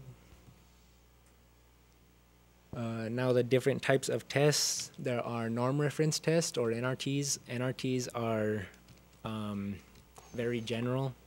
They are administered to a large group of students, and their primary purpose is to compare the students. There are aptitude tests, and those are SAT or ACT type tests. They're just predictors. There are CRTs, or criterion reference tests, and those are very specific tests. Those are your math test or English test. You won't find English questions in your math test. And the standards-based assessment, the model, uses both CRTs and NRTs. Next slide.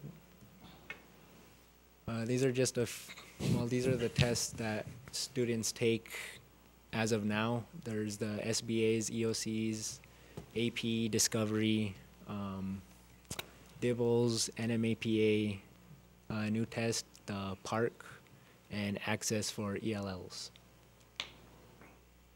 That's a little cartoon. It says, for a fair selection, everybody has to take the same exam. Please climb that tree.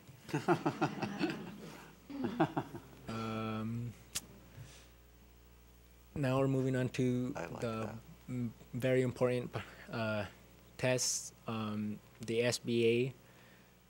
There are three SBAs: the SBA for elementary and middle school students, the SBA for high school sophomores, which focuses on math and reading, and then there's the SBA for juniors in high school, and that focuses on math, reading, and science. And in 2015, there's the PARC test, and it's essentially going to replace NMSBA. It is a completely online test, and it claims to be preparing students for college, and it will follow Common Core.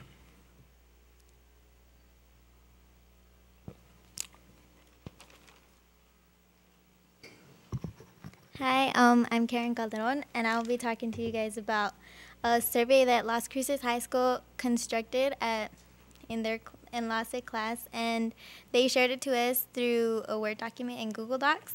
So we went over it, and we took a look at the questions, and we made sure that there wasn't any biased questions. And also we looked at which questions had the biggest impacts. And one of those biggest impacts was the 465 respondents that we got. And can you go to the next slide?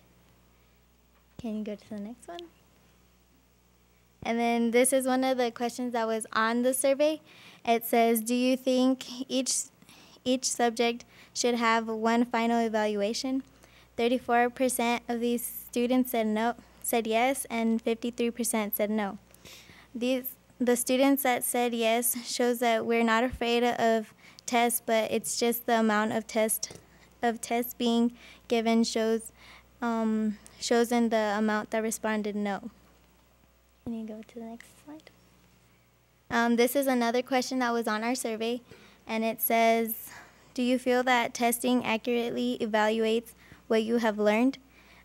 12% of these students said yes, and 73% said no.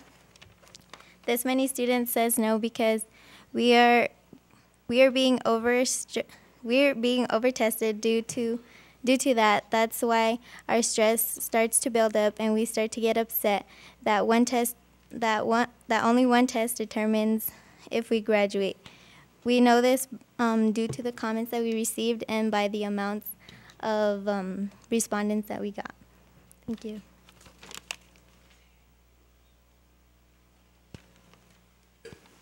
Hello, my name is Ana Carmona, and I'll be talking about the comments that were on the survey. One was, what do the comments say? And it's over-testing is causing stress. Students feel education is being lost. Teachers are no longer teaching the material, but teaching directly for the test. Can you go to the survey, please?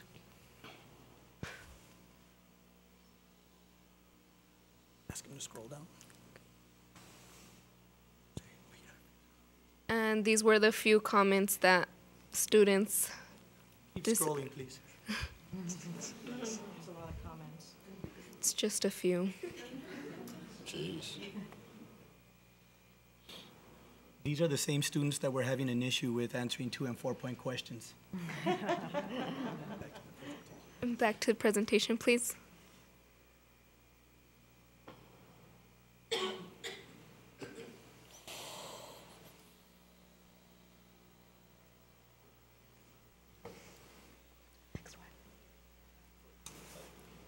And one example of the comments was, testing should only be a simple review of the course, not a way to hold someone back. People do have test anxiety, and that does affect them. It's very stressful, and I'm sure most of the heads in the office didn't have to take multiple tests to graduate.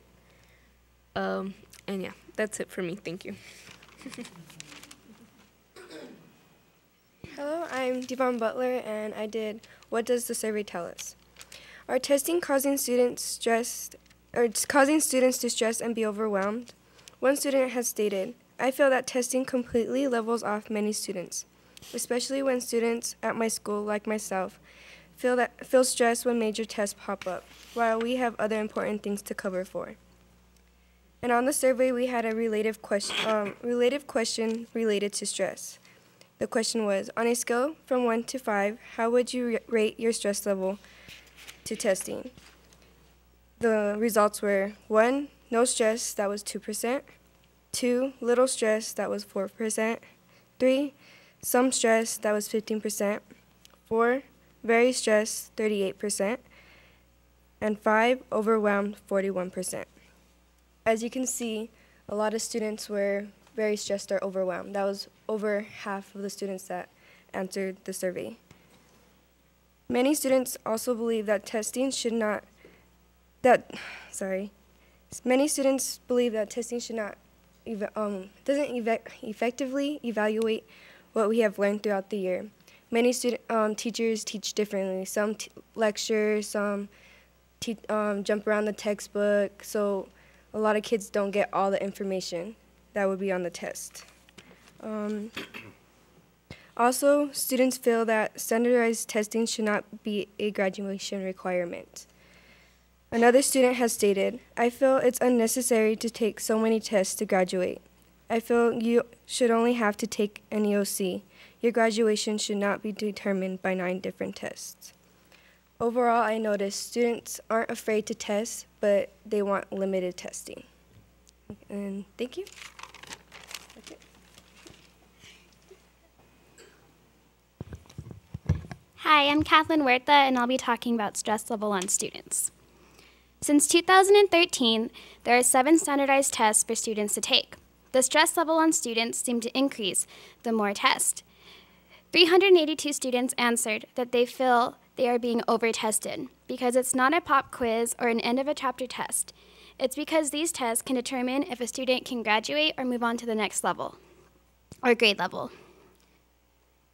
Standardized tests require everyone taking the test that they should learn the same thing.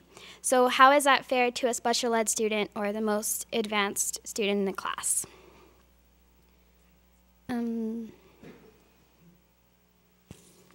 There are some benefits that stress can give to a person, an adrenaline to make you want to finish something, but it also can add just where you feel overloaded. To conclude, because stress pushes us to do things, it can also cause us to shut down. And that is what is happening when we are being over-tested. As a junior myself this year, I took 8 standardized tests, which my parents didn't know any of that until we got my test scores for the EOCs, and we haven't even got our SBA ones. And I get very stressed out, and I know some of my peers feel the same way. So that's to conclude what I have to say.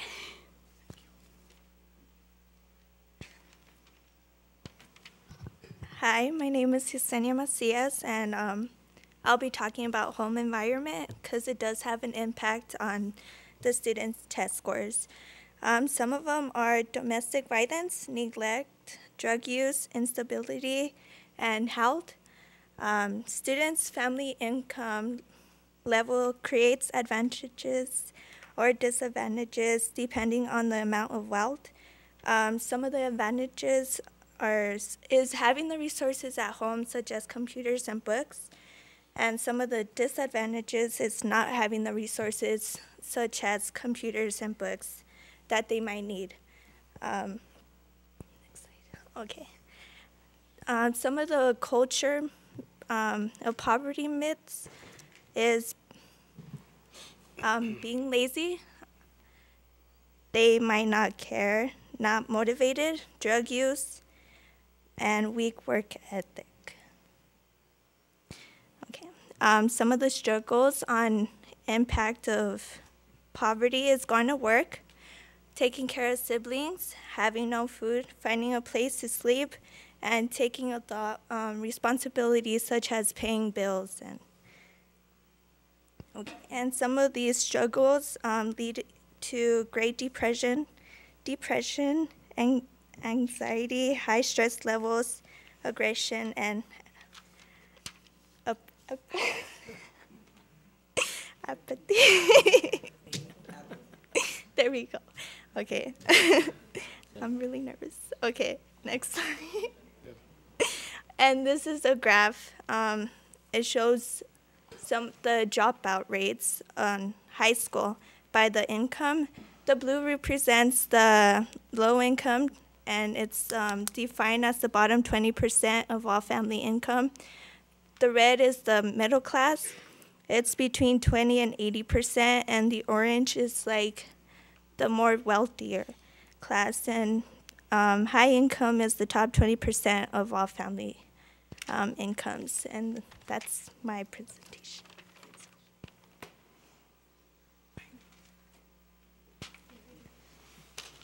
So some of our findings that we found out is students are very stressed about the amount of testing that's going on. And students are not opposed to testing but feel overwhelmed.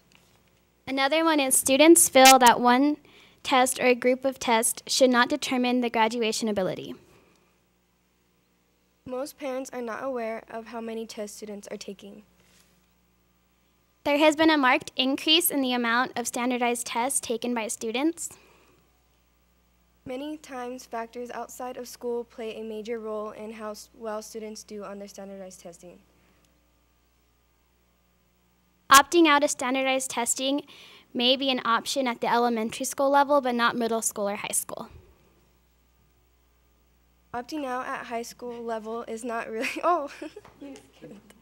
opting out of standardized testing may be an option, or, you read both, huh? Yes. They're right, thank you.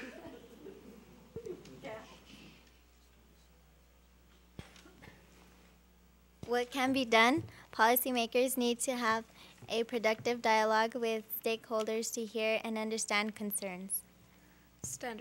Standardization of these tests hurts students with different abilities like English language learners, special education students, and students that do not test well.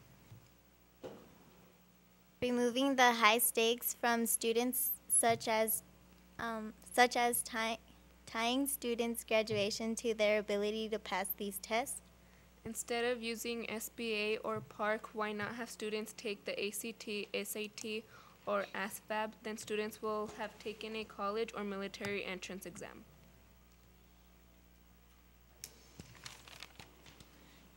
So to close, just to give you an indication of the research that we did, that the kids did, I'm just taking credit for it because it's fun for me. Here are a few of our sources. And thank you for your time and consideration, and we'll take any questions you might have. Thank you, Mr. Morales. Board members, do you have any questions for our students? Mr. Davis. I want to commend you on your work. Thank you. It's their work. I just put it. It's all girls. Thank you for using the term facilitator, Dr. Sanchez, because I think that's really my role in this course. I don't teach. show them where the information is, and they run with it. And they're the ones that are teaching me. So thank you guys. I have a comment. Madam President, I'm no stranger to research, and I just want to compliment the students. You presented the results of your research in a very straightforward way without adding a lot of your own opinions in presenting it, and that's what we do with research. We report what we find, and I just want to thank you very much for your excellent presentation. Thank you. Senora Flores. And I just want to thank you again for your hard work and for being courageous enough to come up here and to share we're the ones that need to hear it. We're the policymakers. We can impact change, and hopefully next year it won't be as bad. I feel bad for the seniors that graduated this year. There were many comments from seniors saying how hard this last year they didn't have fun. So hopefully that will not recur. I love the way you ended it. You said the best way to understand people is to listen to them. Yes. Thank you very much. Congratulations. Thank you so much.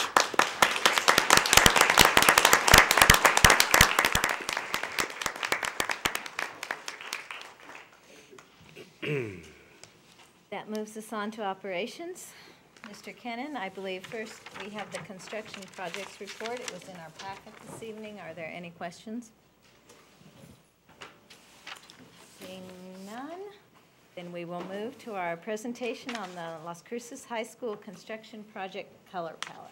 Madam President, members of the board, Superintendent Rounds, with us today we have Rem Alley of Alley & Associates, the chief designer of the Las Cruces High School project. And with him is Nicole Farini, who will explain the color scheme. And I don't want to say that, and I'm not going to steal any of Rem's thunder here, but I like these colors. I think it's something that we can live with for, you know, sometimes you can put colors up that look real nice that first year, and 25 years later, they don't look too nice. So at this time, I'll turn it over to Mr. Alley. Well, thank you, Mr. Kennan. I think you didn't bring it to me partially, but okay. But I think the main thing is this evening, you know, we're here to go through and show you some color charts and color sheets. And I have with me, this is Nicole, Roberto Viscaino. And how am I doing? Does that sound better? And also I have, you've met Nicole. And Nicole comes with the firm, she's president of the firm in El Paso, which is called Uncommons. It's an interior design firm. And they've been doing work for us, including some of the work we've been doing for this district. It's not on? Have you all been able to hear me? Yeah, so far. I think at this point, I might just mention that we've had quite a few meetings with the staff at Las Cruces High School. We met with their leadership committee. We've met with the district administrative staff. And I think the main thing is that the three of us have been working closely on the colors right along. And I'd like to have Nicole go ahead and review with you the boards. Thank you, Nicole. Wonderful. Can y'all hear me? Oh, nice. I'm feeling a bit rock star-esque at the moment. Thing here. Rem, thank you so much. Madam President, board members, Mr. Superintendent, I just want to tell you how honored I am to be here today. I have been working with Alley & Associates for quite a while. We've done quite a few projects together, but this has been one of the most fun. I started on the project, gosh, probably a year ago, maybe more, when we first started discussing things like materiality, texture, and color of this region. And that's something that I have to commend this particular architect for doing, because we don't always start with that dialogue. Sometimes we start very much with, Miss Interior Designer, go pick some colors and make sure they're pretty. But this was a lot more thoughtful than that. So we started, like I said, over a year back, talking about those items. One of the things, though, that we discussed pretty intensely was this idea that we did want to while on one side mimic the, is this still working? Okay. We did want to mimic the color and quality of the region. We also wanted to make sure that we captured the spirit of the high school. And that's an interesting balance to try to strike, right? Particularly when we look at such vibrant colors such as blue and red. We're looking at some very strong personality, and so there's some very special places where we've done that. But we feel like we balanced that very successfully with a neutral palette that does, in fact, like I said, reflect the region. And so what I'll do is I'll start here, and I apologize that some of you in the audience may not be able to see the boards, but one of the reasons we place what we're calling the spirit colors on this smaller board is because it's really sort of the launching point for the approach to the school, for your introduction to the school. We're calling this the backbone of that color palette. It's where you get introduced to Las Cruces High School, and like I said, we very much in working with the architect wanted to be able to hit certain areas of this building, particularly on the exterior, with punches of color. One of the things we wanted to avoid was it being, I can't find a better word other than obnoxious. We didn't really want this obnoxious, building to come out. We're not going to come out and give you an all-red building. We wanted it to be sophisticated and tasteful and really represent also, like I said, the spirit of the school. So you'll see here on the exterior where we've been very, very careful injecting punches of color in areas like this curvature, this curved roof here sort of on the main entrance, in the Sky Bridge area, sort of this main, what we've called the spine of the building for a long time when we were discussing it. So really kind of introducing it here. And then again, as you see in the rendering, small punches of color at the street level, and then again in this sort of courtyard area. So again, we're coming in with some really soft, what we call tone-on-tone colors. And you'll see that here in the color board where you've got kind of I've been having coffee, so I'm going to say latte, kind of a latte color, and then a very sort of soft off-white. But again, really capturing those colors from the region. We actually did spend some time, we went out to Mesilla in particular, and we took a look at a couple of historic buildings out there, and we actually stood there with paint chips and really started to look at what that color and texture was. So that's where the tone-on-tone variation comes from. And then again, like I said, offset by this wonderful burst of color in the blue and the red. You're seeing that also exemplified in the glass. I mentioned the Sky Bridge area. We are looking at introducing that blue color in that area. But you'll notice that we've come back to this very bronze glass tone in the other areas of the building. Again, showing some restraint, but showing spirit where it's appropriate. This color scheme itself actually does bleed inside to the building in some areas, and without taking 45 minutes and going through the entire building piece by piece, I will tell you that there are certain areas of the building that we identified as sort of needing to exemplify that school spirit, and so you will see that in certain areas, and I'm sure that offline we could get together with any of you and say, this is kind of where that's going to happen. But inside the building, for the most part, we really kind of took more of our cues from that color and texture of the region, looking into those soft browns, grays, the blues of the sky. We stayed away from some of the very overt colors on the interior. I think you were mentioning very astutely that in interior design, when you're approaching a retail space or a restaurant or something like that really has a shelf life of 5 or 10 years, or is going to remodel every so often, you can get a little more adventurous with some of that. But we're talking about a school that's really the palette has to endure. We're talking 50 years. And so again, very much the tone-on-tone neutrals, playing off what we did on the exterior, playing off of the color and texture of the area. What you're looking at here on this side of the board is a variety of flooring colors, everything from a lighter colored field, which is basically what you'll see throughout the school, accented by some of these other colors in very specific areas, in some very specific patterns. And when I say specific patterns, what I'm getting at is that we didn't just sort of willy-nilly come in and, you know, I like that color here and there. The patterns in the floor are very much wayfinding tools for the school. It's very much if there is a pattern occurring in a certain portion of the corridor, this is where something important is happening. There's an entrance to a classroom, there's an entrance to the library, whatever that is. We're trying to use these sort of subliminal wayfinding tools, if you will. We use some very sort of what I would call higher end finishes in the mall areas. Really, again, trying to present this very sophisticated and well thought out face of the school. So that happens in this area where you're really going to have, you know, a lot of traffic and a lot of visitors.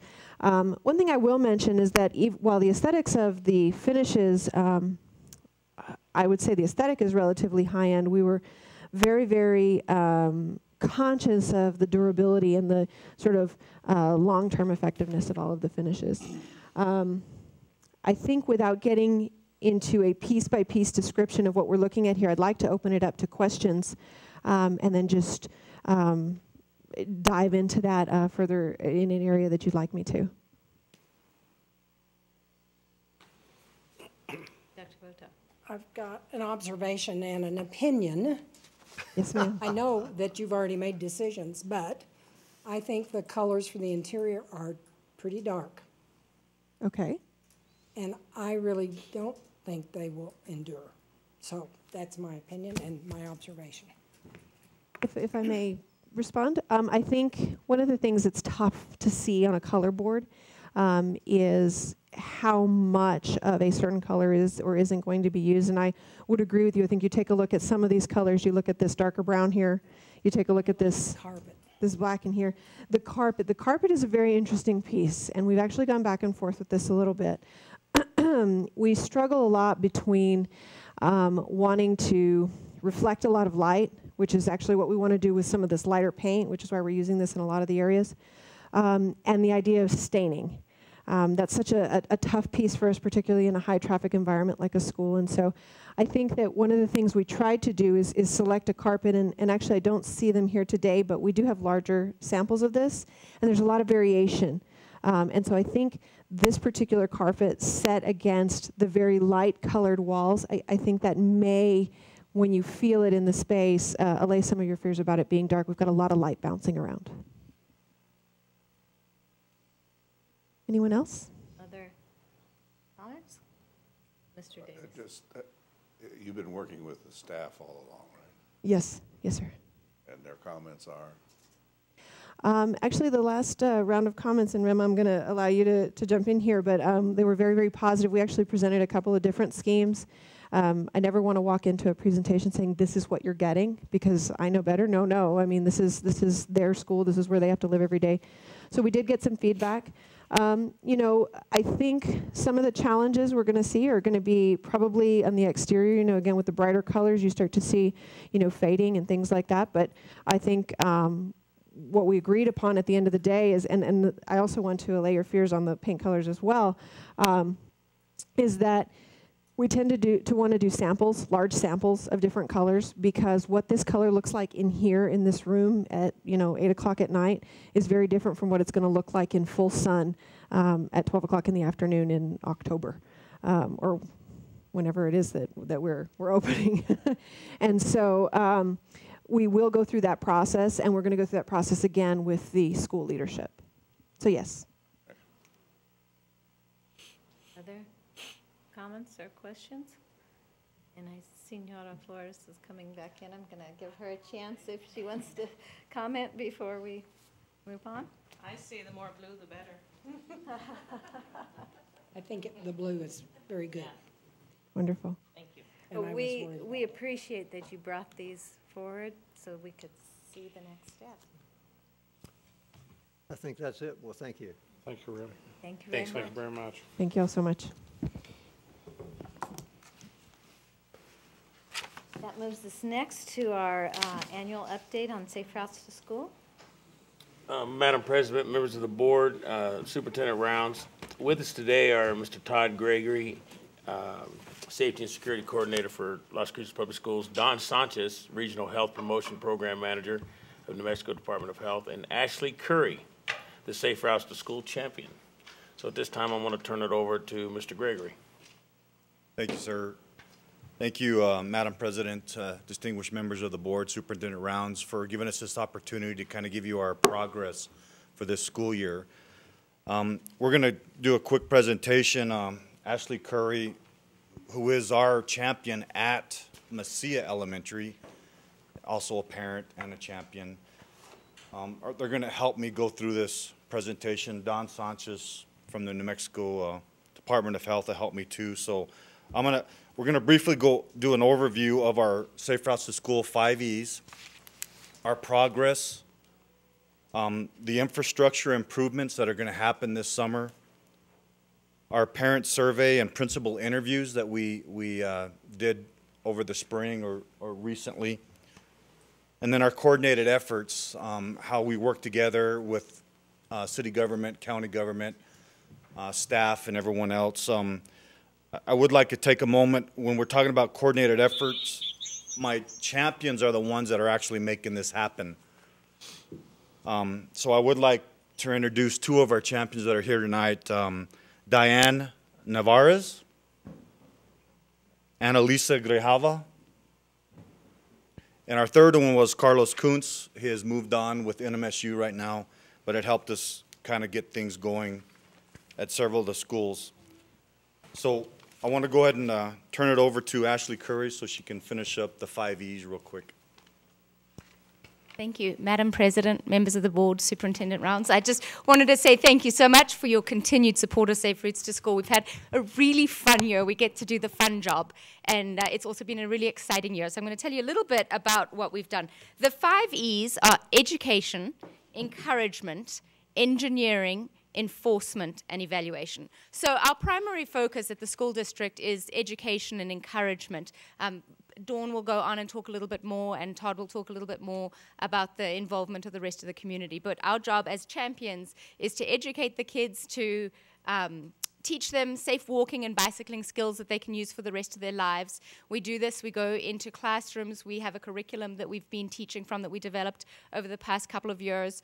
Just this year we went into 8 different elementary schools, 7 of which received, all of 3rd grade received the curriculum, and at Mesilla Elementary it was K through 5. We've had that luxury at Mesilla through a different source of funding. We educate parents and staff and anybody else through monthly newsletters, bulletin boards, those types of things as well.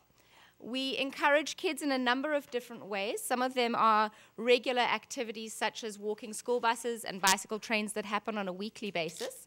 We also have big events that are International Walk and Roll to School Day.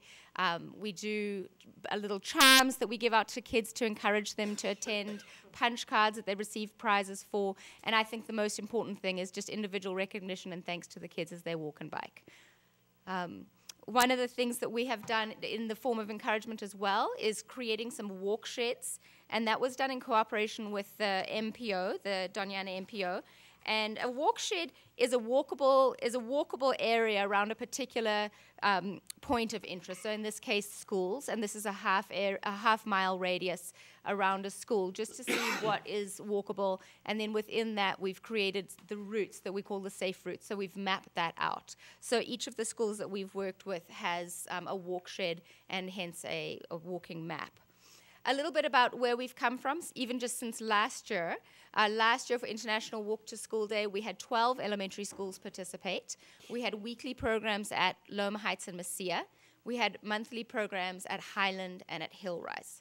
This past year, with thanks to the Department of Health for funding and also the Department of Transportation and the hire of the new champions, we've had weekly programs at 11 elementary schools. I'll read those quickly. It's Alameda, Booker T, Central, Hermosa Heights, Hillrise, Jornada, Loma Heights, MacArthur, Mesilla, Mesilla Park, and Valley View.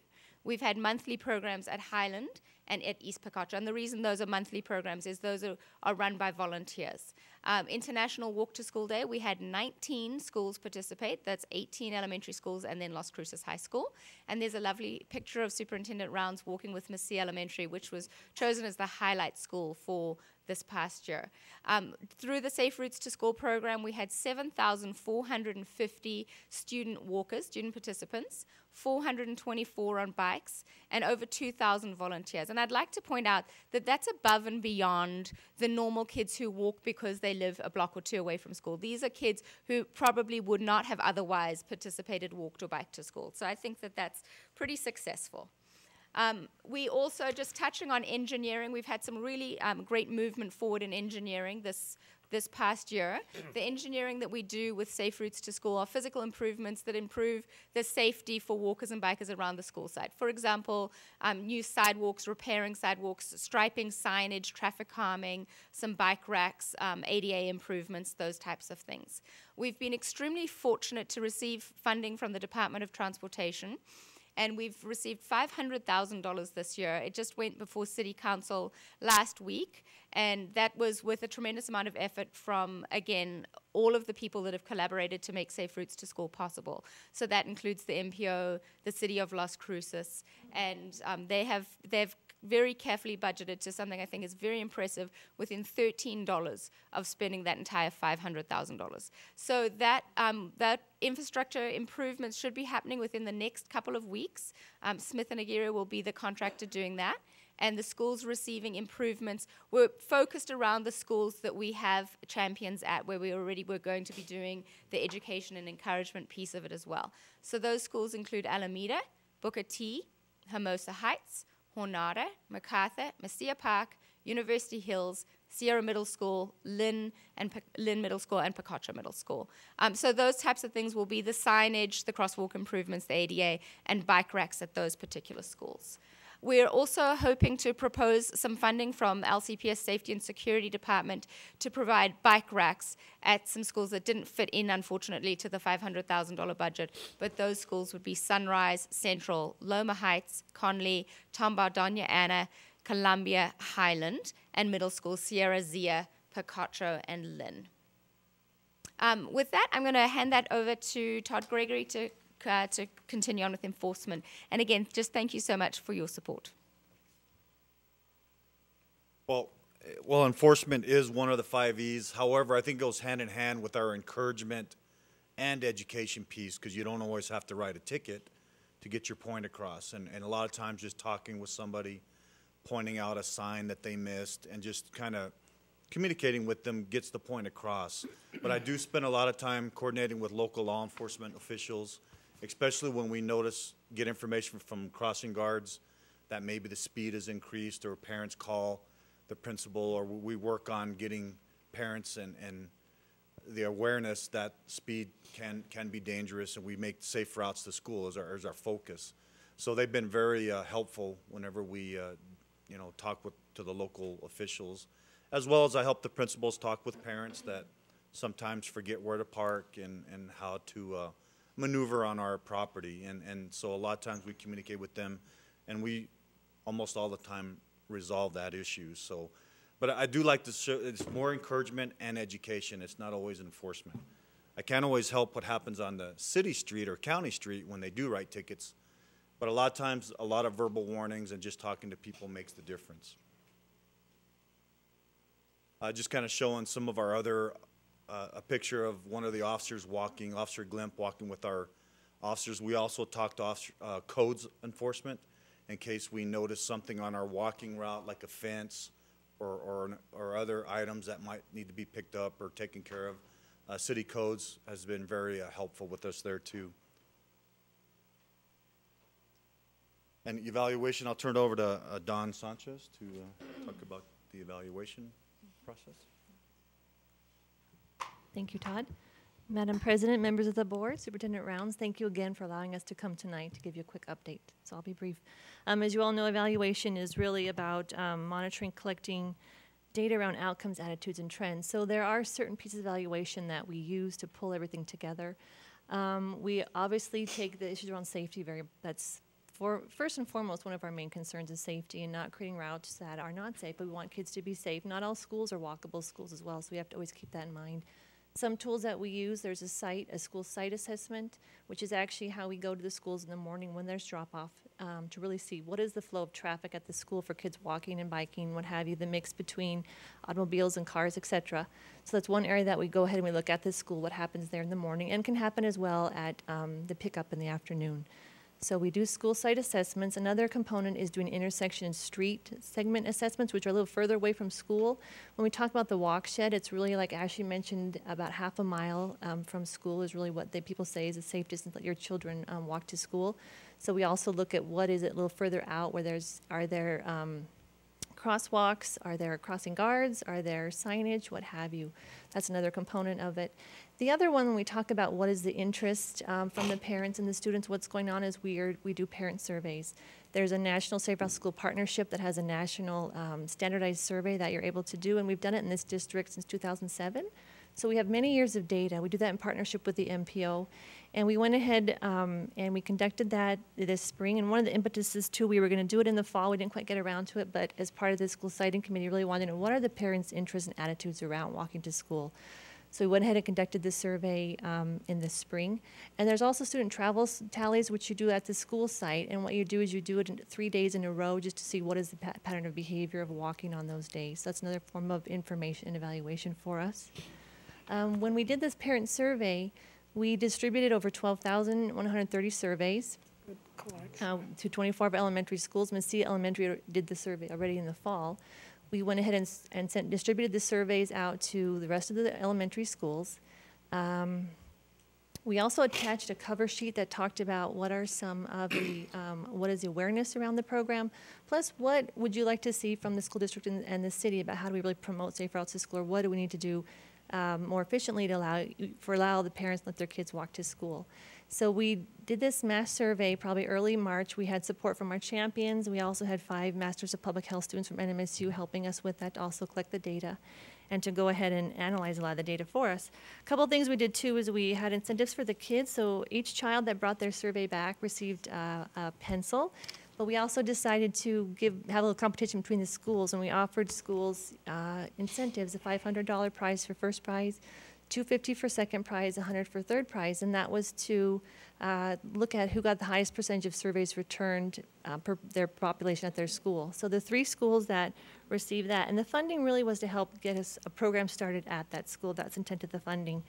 So the top school that we got 52% response rate was Desert Hills. The second one was Doñana at 47.6%, and Hermosa Heights at 38.4%. So it was kind of exciting and great turnout from our schools. And we had a 25% response rate, which we haven't had that many ever since we've done the surveys.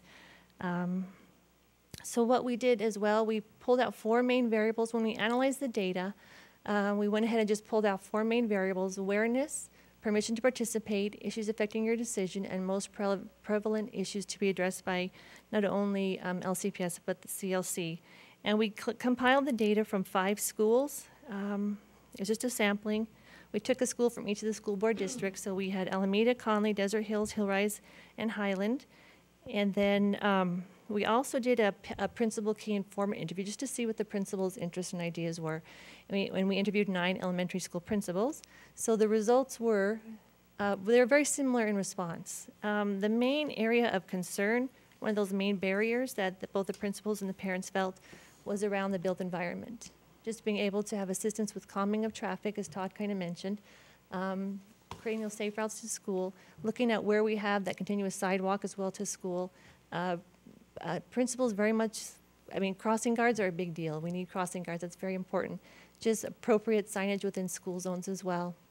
The police presence when kids are walking really has a tendency to slow down traffic and calm things down.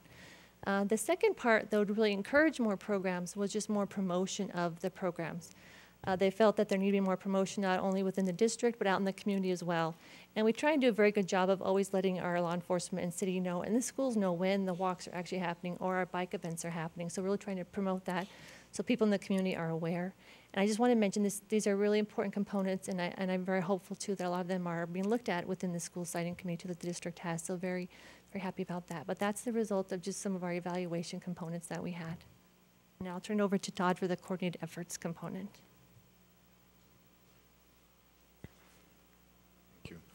Yes, again, it does take a lot of effort from a lot of people and a lot of entities to make a lot of this happen. And I'm very grateful for the efforts that everyone has done, and actually grateful to the School Siting Committee for actually asking us to help try to gather some information. But our coordinated efforts, without that, we have to deal with other entities, other government entities and private entities in order to make changes. And one of those changes is making a safe routes to school, and that's kind of what our coalition vision mentions that you can see there, and that's in your packet. So a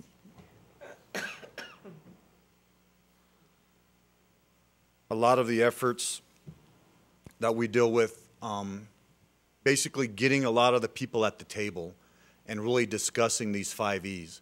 We have to have traffic engineers, we have to have traffic calming coordinators, law enforcement, community members. So we have to get everybody at the table and talk about what we need to change, what we need to fix, whether it's adjusting the flasher times, whether it's adding another flasher or creating another area for kids to cross. So we got to get everyone to the table. Setting up school site programs. We try to, through the champions, encourage them to actually set up their own committee, their own Safe Routes to School committee, and talk about their own issues in and around their school or even on their campus. And we really go over the 5 E's with them and get them on board. And then that helps us with our pickup and drop-off issues if we do have any. Again, really promoting the 13 schools that have the programs. We continue that support with the 3 champions and 2 volunteers. And we really offer it to other parents or anyone else that wants to volunteer, whether it's staff or parents. And then continued funding with the New Mexico Department of Health, New Mexico Department of Transportation funding. We have secured other funding, hopefully to keep us going for another 2 years. And so that keeps going and keeps getting us out there and actually getting more schools on board. And of course, coordinating the placement of our champions. And then that coordinated effort, our champions and everybody at the table are really what made the infrastructure improvements happen. And again, we received $500,000. Initially, we were going to get $250,000, but the state recognizes our efforts. They really know that we are making an effort, and so we received more funding because other entities didn't really pursue it like we have. And again, we are recognized very well across the state with our efforts, and we've been doing it for a long time. And so that shows effort on our part for this infrastructure, which will make a difference in and around our schools. Again, just expansion and sustainability. We're trying to move our champions from their current schools to outreach to other schools to get them going that are showing interest. And we hope that school that we are leaving alone can actually sustain and keep things going on their own. But we're always there to support them. And then encouraging parents. We try to emulate what the school district with our invitational education. We want to invite parents. We want people to get involved with the school, and this gives us one more option for them to get involved.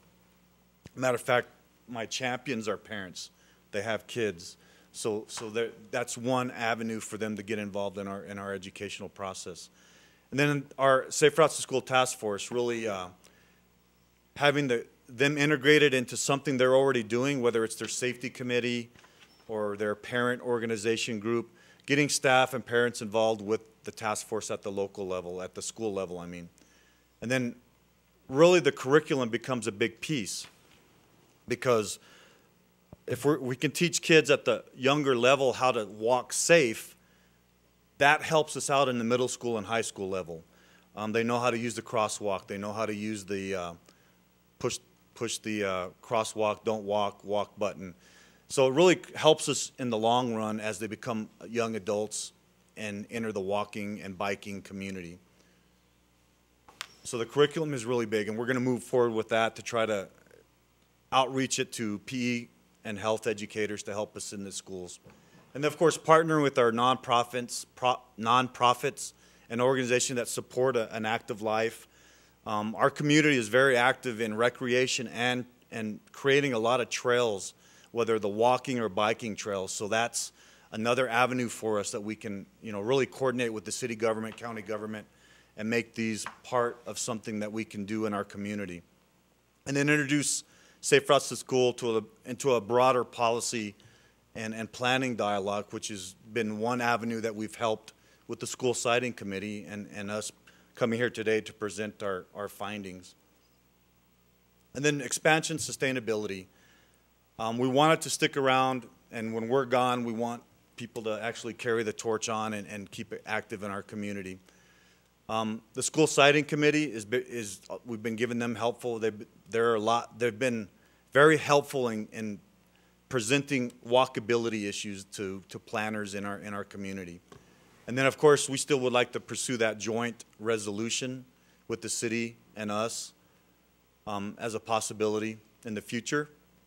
And then, of course, looking at stipends for staff members or educators that want to get involved and really that are already taking the time to help us on these walks or weekly or monthly walks. And then, of course, the infrastructure improvements. If we build it, they will come is kind of what we're saying. It does help. And we've been fortunate, Hill Rise, Valley View, Mesilla. We've done a lot of nice traffic calming and made streets safer for kids to walk and bike to school. So that's going to continue. And then, of course, just continued growth and support for our coalition, from you as the leaders in our community.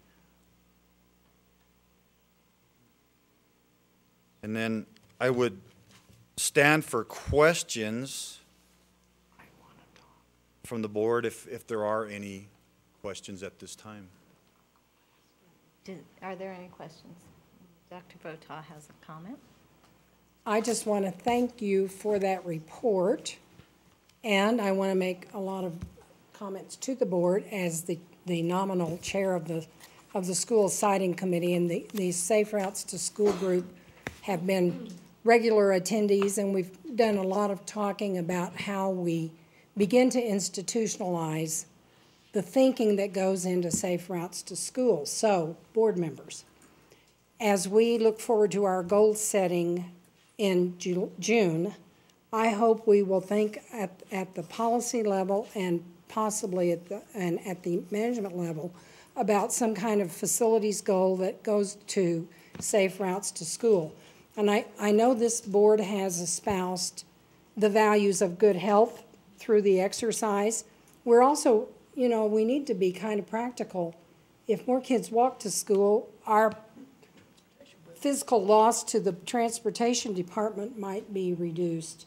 And frankly, of that nearly $1 million we're endowing the buses, maybe we need to endow some of that money to Safe Routes to School. I guess there's a values thing there that the board needs to talk about.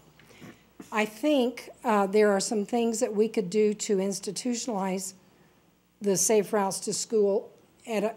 You've got coalition work going on. You guys are kind of at the nitty-gritty making things happen. We need to think about coalition work at the policy level.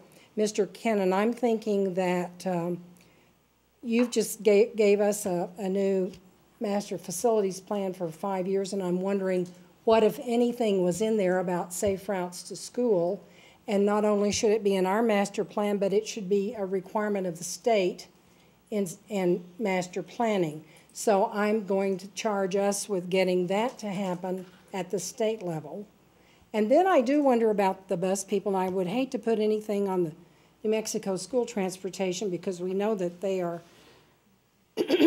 having functional problems, but it seems to me that as they are terribly underfunded, they might be interested in seeking ways to amplify walking and riding to school also. So, I mean, they're telling us what the outer limits of bus transportation are.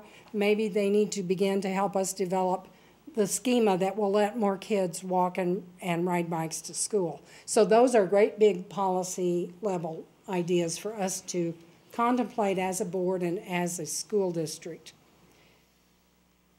What else am I thinking? I'm thinking about the health curriculum.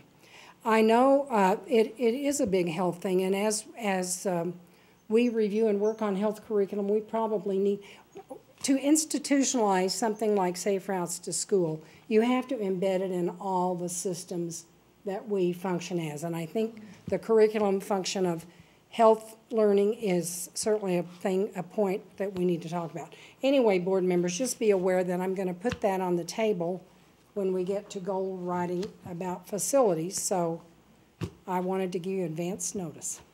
Thank you. Thank you. Any other questions? Yes, Senora Flores. I don't have a question, but I'm very, I wasn't aware about the curriculum piece that you use. And it just, you know, it's amazing that, you know, children can grow up in this city and not realize that what life is like in a walkable city, a real walkable city. And, you know, when you travel and then you have to mind you have to watch the traffic, you have to mind all the rules and regulations. So I think that's a really good thing for children to be learning. And, you know, when you hit the streets in New York City, you just change your step, you change your everything. So I think this is really crucial for our children, because, and then considering that we'd like to go fossil fuel free, it's also a good thing for the environment to start walking more. Thank you. Thank you. Are there any other questions or comments? Thanks. Thank you for the presentation. And we do have a treat for you and a gift. You have to walk home. Yeah, we flattened all your tires. I just want the school bus, please. Your cars have been towed. And go ahead, Don. I would like to recognize one more. Right, we just wanted to recognize George Pearson, who's a member of our coalition, is a big bike advocate for us too in the community, so does a lot of the bike rodeos and what have you, and bike trains with the schools. Yeah, So. great, thank you. Thank you very much. If I may just add to George, he bikes with Missy Elementary every single Tuesday morning of the school year. It may be 14 degrees out, and George is there. He also does it with Central Elementary every single Wednesday morning. So 2 days of the week, he is up and with us before 7:30 a.m. on his bicycle, no matter rain or shine. Thanks. So thank you. Well, I'm going to introduce Kala Roten. I should have let Ashley do that. But she has a gift for you, and Ashley explained this. Okay, super. So Miss Calla was a Missy Elementary student this past year in kindergarten, and part of our promotion and encouragement of Safe Routes to School is to do a poster contest. And she won the poster contest, and we just thought she had such a lovely message. She wanted to present it to all of you as a gift, and thank you for your support. So Miss Calla, do you want to read what it says, or do you want me to read it? Okay, so... She's being a little shy and it's very late at night. So it says, walking to school makes my heart happy. And so on the bottom, thank you for your support of Safe Routes to School. So Ms. Calla, would you like to go and give it to Mr. Rounds? And he can maybe accept it. And maybe at the same time, Dr. Phillips, could you come and accept it on behalf of the board? Thank you, Cal. That is so pretty. Thank you. Oh, yeah, wonderful. good. That's So good work. It's very job. pretty. Thank you. We're going to go down there. We're going to come down there. We're going to come down with Cal. We're a long ways up. Then you can very cute. We'll let you hold it. How's that? Can you do that for us? Will you stand between us and hold that for us? That'd be good. There we go. Good.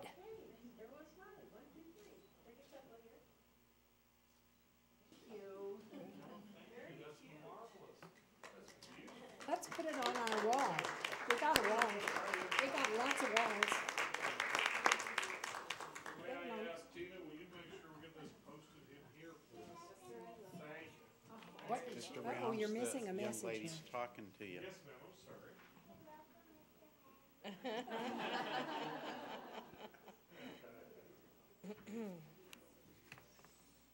What a nice treat that was. Wonderful. That's right. And thank you again. Thank you all. Bravo. That moves us on to the facilities master plan. Mr. Kennan? Madam President, members of the board, Superintendent Rounds, before you for your information and review is an addendum to the facility master plan. And there's real small changes to begin with. For instance, on page 414, we changed from 2010, 2013 to 2014. Again, the page right after that changed it from 2012 to 2017, 2013 to 2018. And then the other one was we did put in the addendum of all the last bond projects that were finished, and it shows that they were completed, and then also the new bond projects that are on slate to be finished within the next 4 years. Thank you. Are there any questions? We need to. Then, and we don't have to vote on this, it was just, you just. Yeah, brought just, this to us. and Madam Thank you President, for the information. members of the board, Superintendent Rounds, and board member Votal, excellent idea with the safe routes to school, and I'll take that under advisement. We'll look at that, but getting that into the facility master plan, I think that's a great idea. It's good. Come up with some good ones once in a while. Occasionally. Yeah. That moves us forward then to board items, old business. We have a change of our regular board meeting in June from the 17th to the 26th. So I will entertain a motion to change the June 17th, 2014 regular board meeting to June 26th, 2014, beginning at 3 p.m. 3 p.m. So moved. Second. All in favor? Aye. Those opposed? Then our meeting has been changed for June. That moves us on to the board reorganization. In accordance with district policy, the board reorganizes its officers annually. I'm going to walk you through the process to remind you of how this works. I first will open up the floor for nominations, and I need a nomination and a second. If I get a nomination and a second, then we move on to motions. I will get a motion and a second, and then the vote happens. So understand that the nominations just need a second to move forward, and then we will get a motion, a second, and a roll call vote. So are there any questions about the process? Before I open the floor for nominations, and I will allow anyone that would like to speak before we take nominations. Seeing none, then I will ask for nominations. I would nominate the slate of officers, beginning with Mr. Davis as remaining secretary. I would be delighted and happy to serve as vice president, and I would like to see us squeeze the last bit of whatever we're going to be able to squeeze out of Dr. Votal as having her president. So I have a nomination for those three, and I have a second. So that nomination has been accepted. Are there any other nominations before I close the floor? Well, I would nominate myself to be president, with Barbara to be vice president, and Chuck to remain as secretary. And do we have a second to that nomination? Then that nomination does not move forward. We still have one slate of nominations. Are there any more nominations? Seeing none, I will now close the floor for nominations. I will open for motion. I move that nominations cease and this slate of officers be elected. So I have a nomination from Barbara for the slate of officers of Dr. Votal as president, Ms. Hall as vice president, and Mr. Davis as secretary. I'll second. A nomination and a second, and we will take a roll call vote. Ms. Hall? Aye. Senora Flores? No. Dr. Votal? Aye. I vote aye. And I vote aye, so we have our new slate of officers. I would like to say it's been a great honor to serve as president of this board, and I am willing and happy to support in the next roles. Madam President, may I ask for a point of personal privilege? So, Madam President, I want to recognize on this board the terrific work you continue to do, and particularly, Madam President, your wonderful leadership for a number of years now in the role of president. And I personally appreciate everything you've done, and we as staff would like to provide you with a little gift from us that we'd like you to accept. Thank if you will. very much. You bet. Thank And you it has so been much. a great honor. Hey, you did. Right there. Dr. Vota, I'm getting you that in there too. I'm so. smiling too. Thank you. Thank you And so thank much. you so much. It's been a wonderful job. Let's give her a round of applause. Let's do it. And the rest of the officers on the board, it's been a pleasure as a superintendent to continue working with you. So, Dr. Vota, I'm going to give you the gavel, and I'll let you finish off the meeting. We have our board member reports and our upcoming events left. Thank you, Dr. Phillips, and I want to add my thanks to you for serving well, very well, and to all the officers. I think our board works well together, and I hope we will continue to do so. All right, board member reports. Anybody on the board care to tell us what you've been doing? We'll start with Barbara and come this way. I think you might be interested in knowing that the foundation has decided to provide some funds for the new teacher program. The bylaw revision is almost finished. We've added 3 new members to the board. The officers are to stay the same as they are this year, and I did not get the amount of money that the annual campaign raised. I hope. I have a check in my purse. Oh, good. And there were scholarships given to Cruces, Mayfield, and Oñati seniors. Good. All right. Senora Flores. And I would like to congratulate all our recent graduates for all the high schools and to wish them the very best in seeking their dreams. May they all come true, and that Godspeed to all of them as they leave our district, maybe our city, and on to bigger things. Congratulations to all the graduates. Here, here. Dr. Phillips. Nothing this evening, thank you. That, I'm going to ask Mr. Davis if he has anything to share with us. It was been a busy, busy month. And I had other things I had to do, but I commend you guys for standing in there, taking care of all that for me. Thank you. Good. Well, we all attended many graduations. And we enjoyed every one of them, even though it was a rather strenuous calendar. And I personally am going to ask that we review the way we do that. And I think that's all I can remember doing for the last few weeks. So I won't talk anymore either. We do have a list of upcoming events in the back of our folder. We would like to look at that, telling us what we're doing in the month of, I can't get it out, in the month of June. Everyone can look at that and remember. I wanted to make one comment. The June 27th board retreat, we had 4 yeses, and Senora Flores will not be able to make that date, so I will turn it over to you so that you have that information. Okay, thank you. And will we be able to reschedule that, please? We can discuss the possibilities, I think. I will need to consult. Okay. Okay. I think we're ready for a motion to adjourn, if anyone would like to make that. So moved. I have a motion and a second. All in favor? Aye. We're adjourned. Good night, all. Home.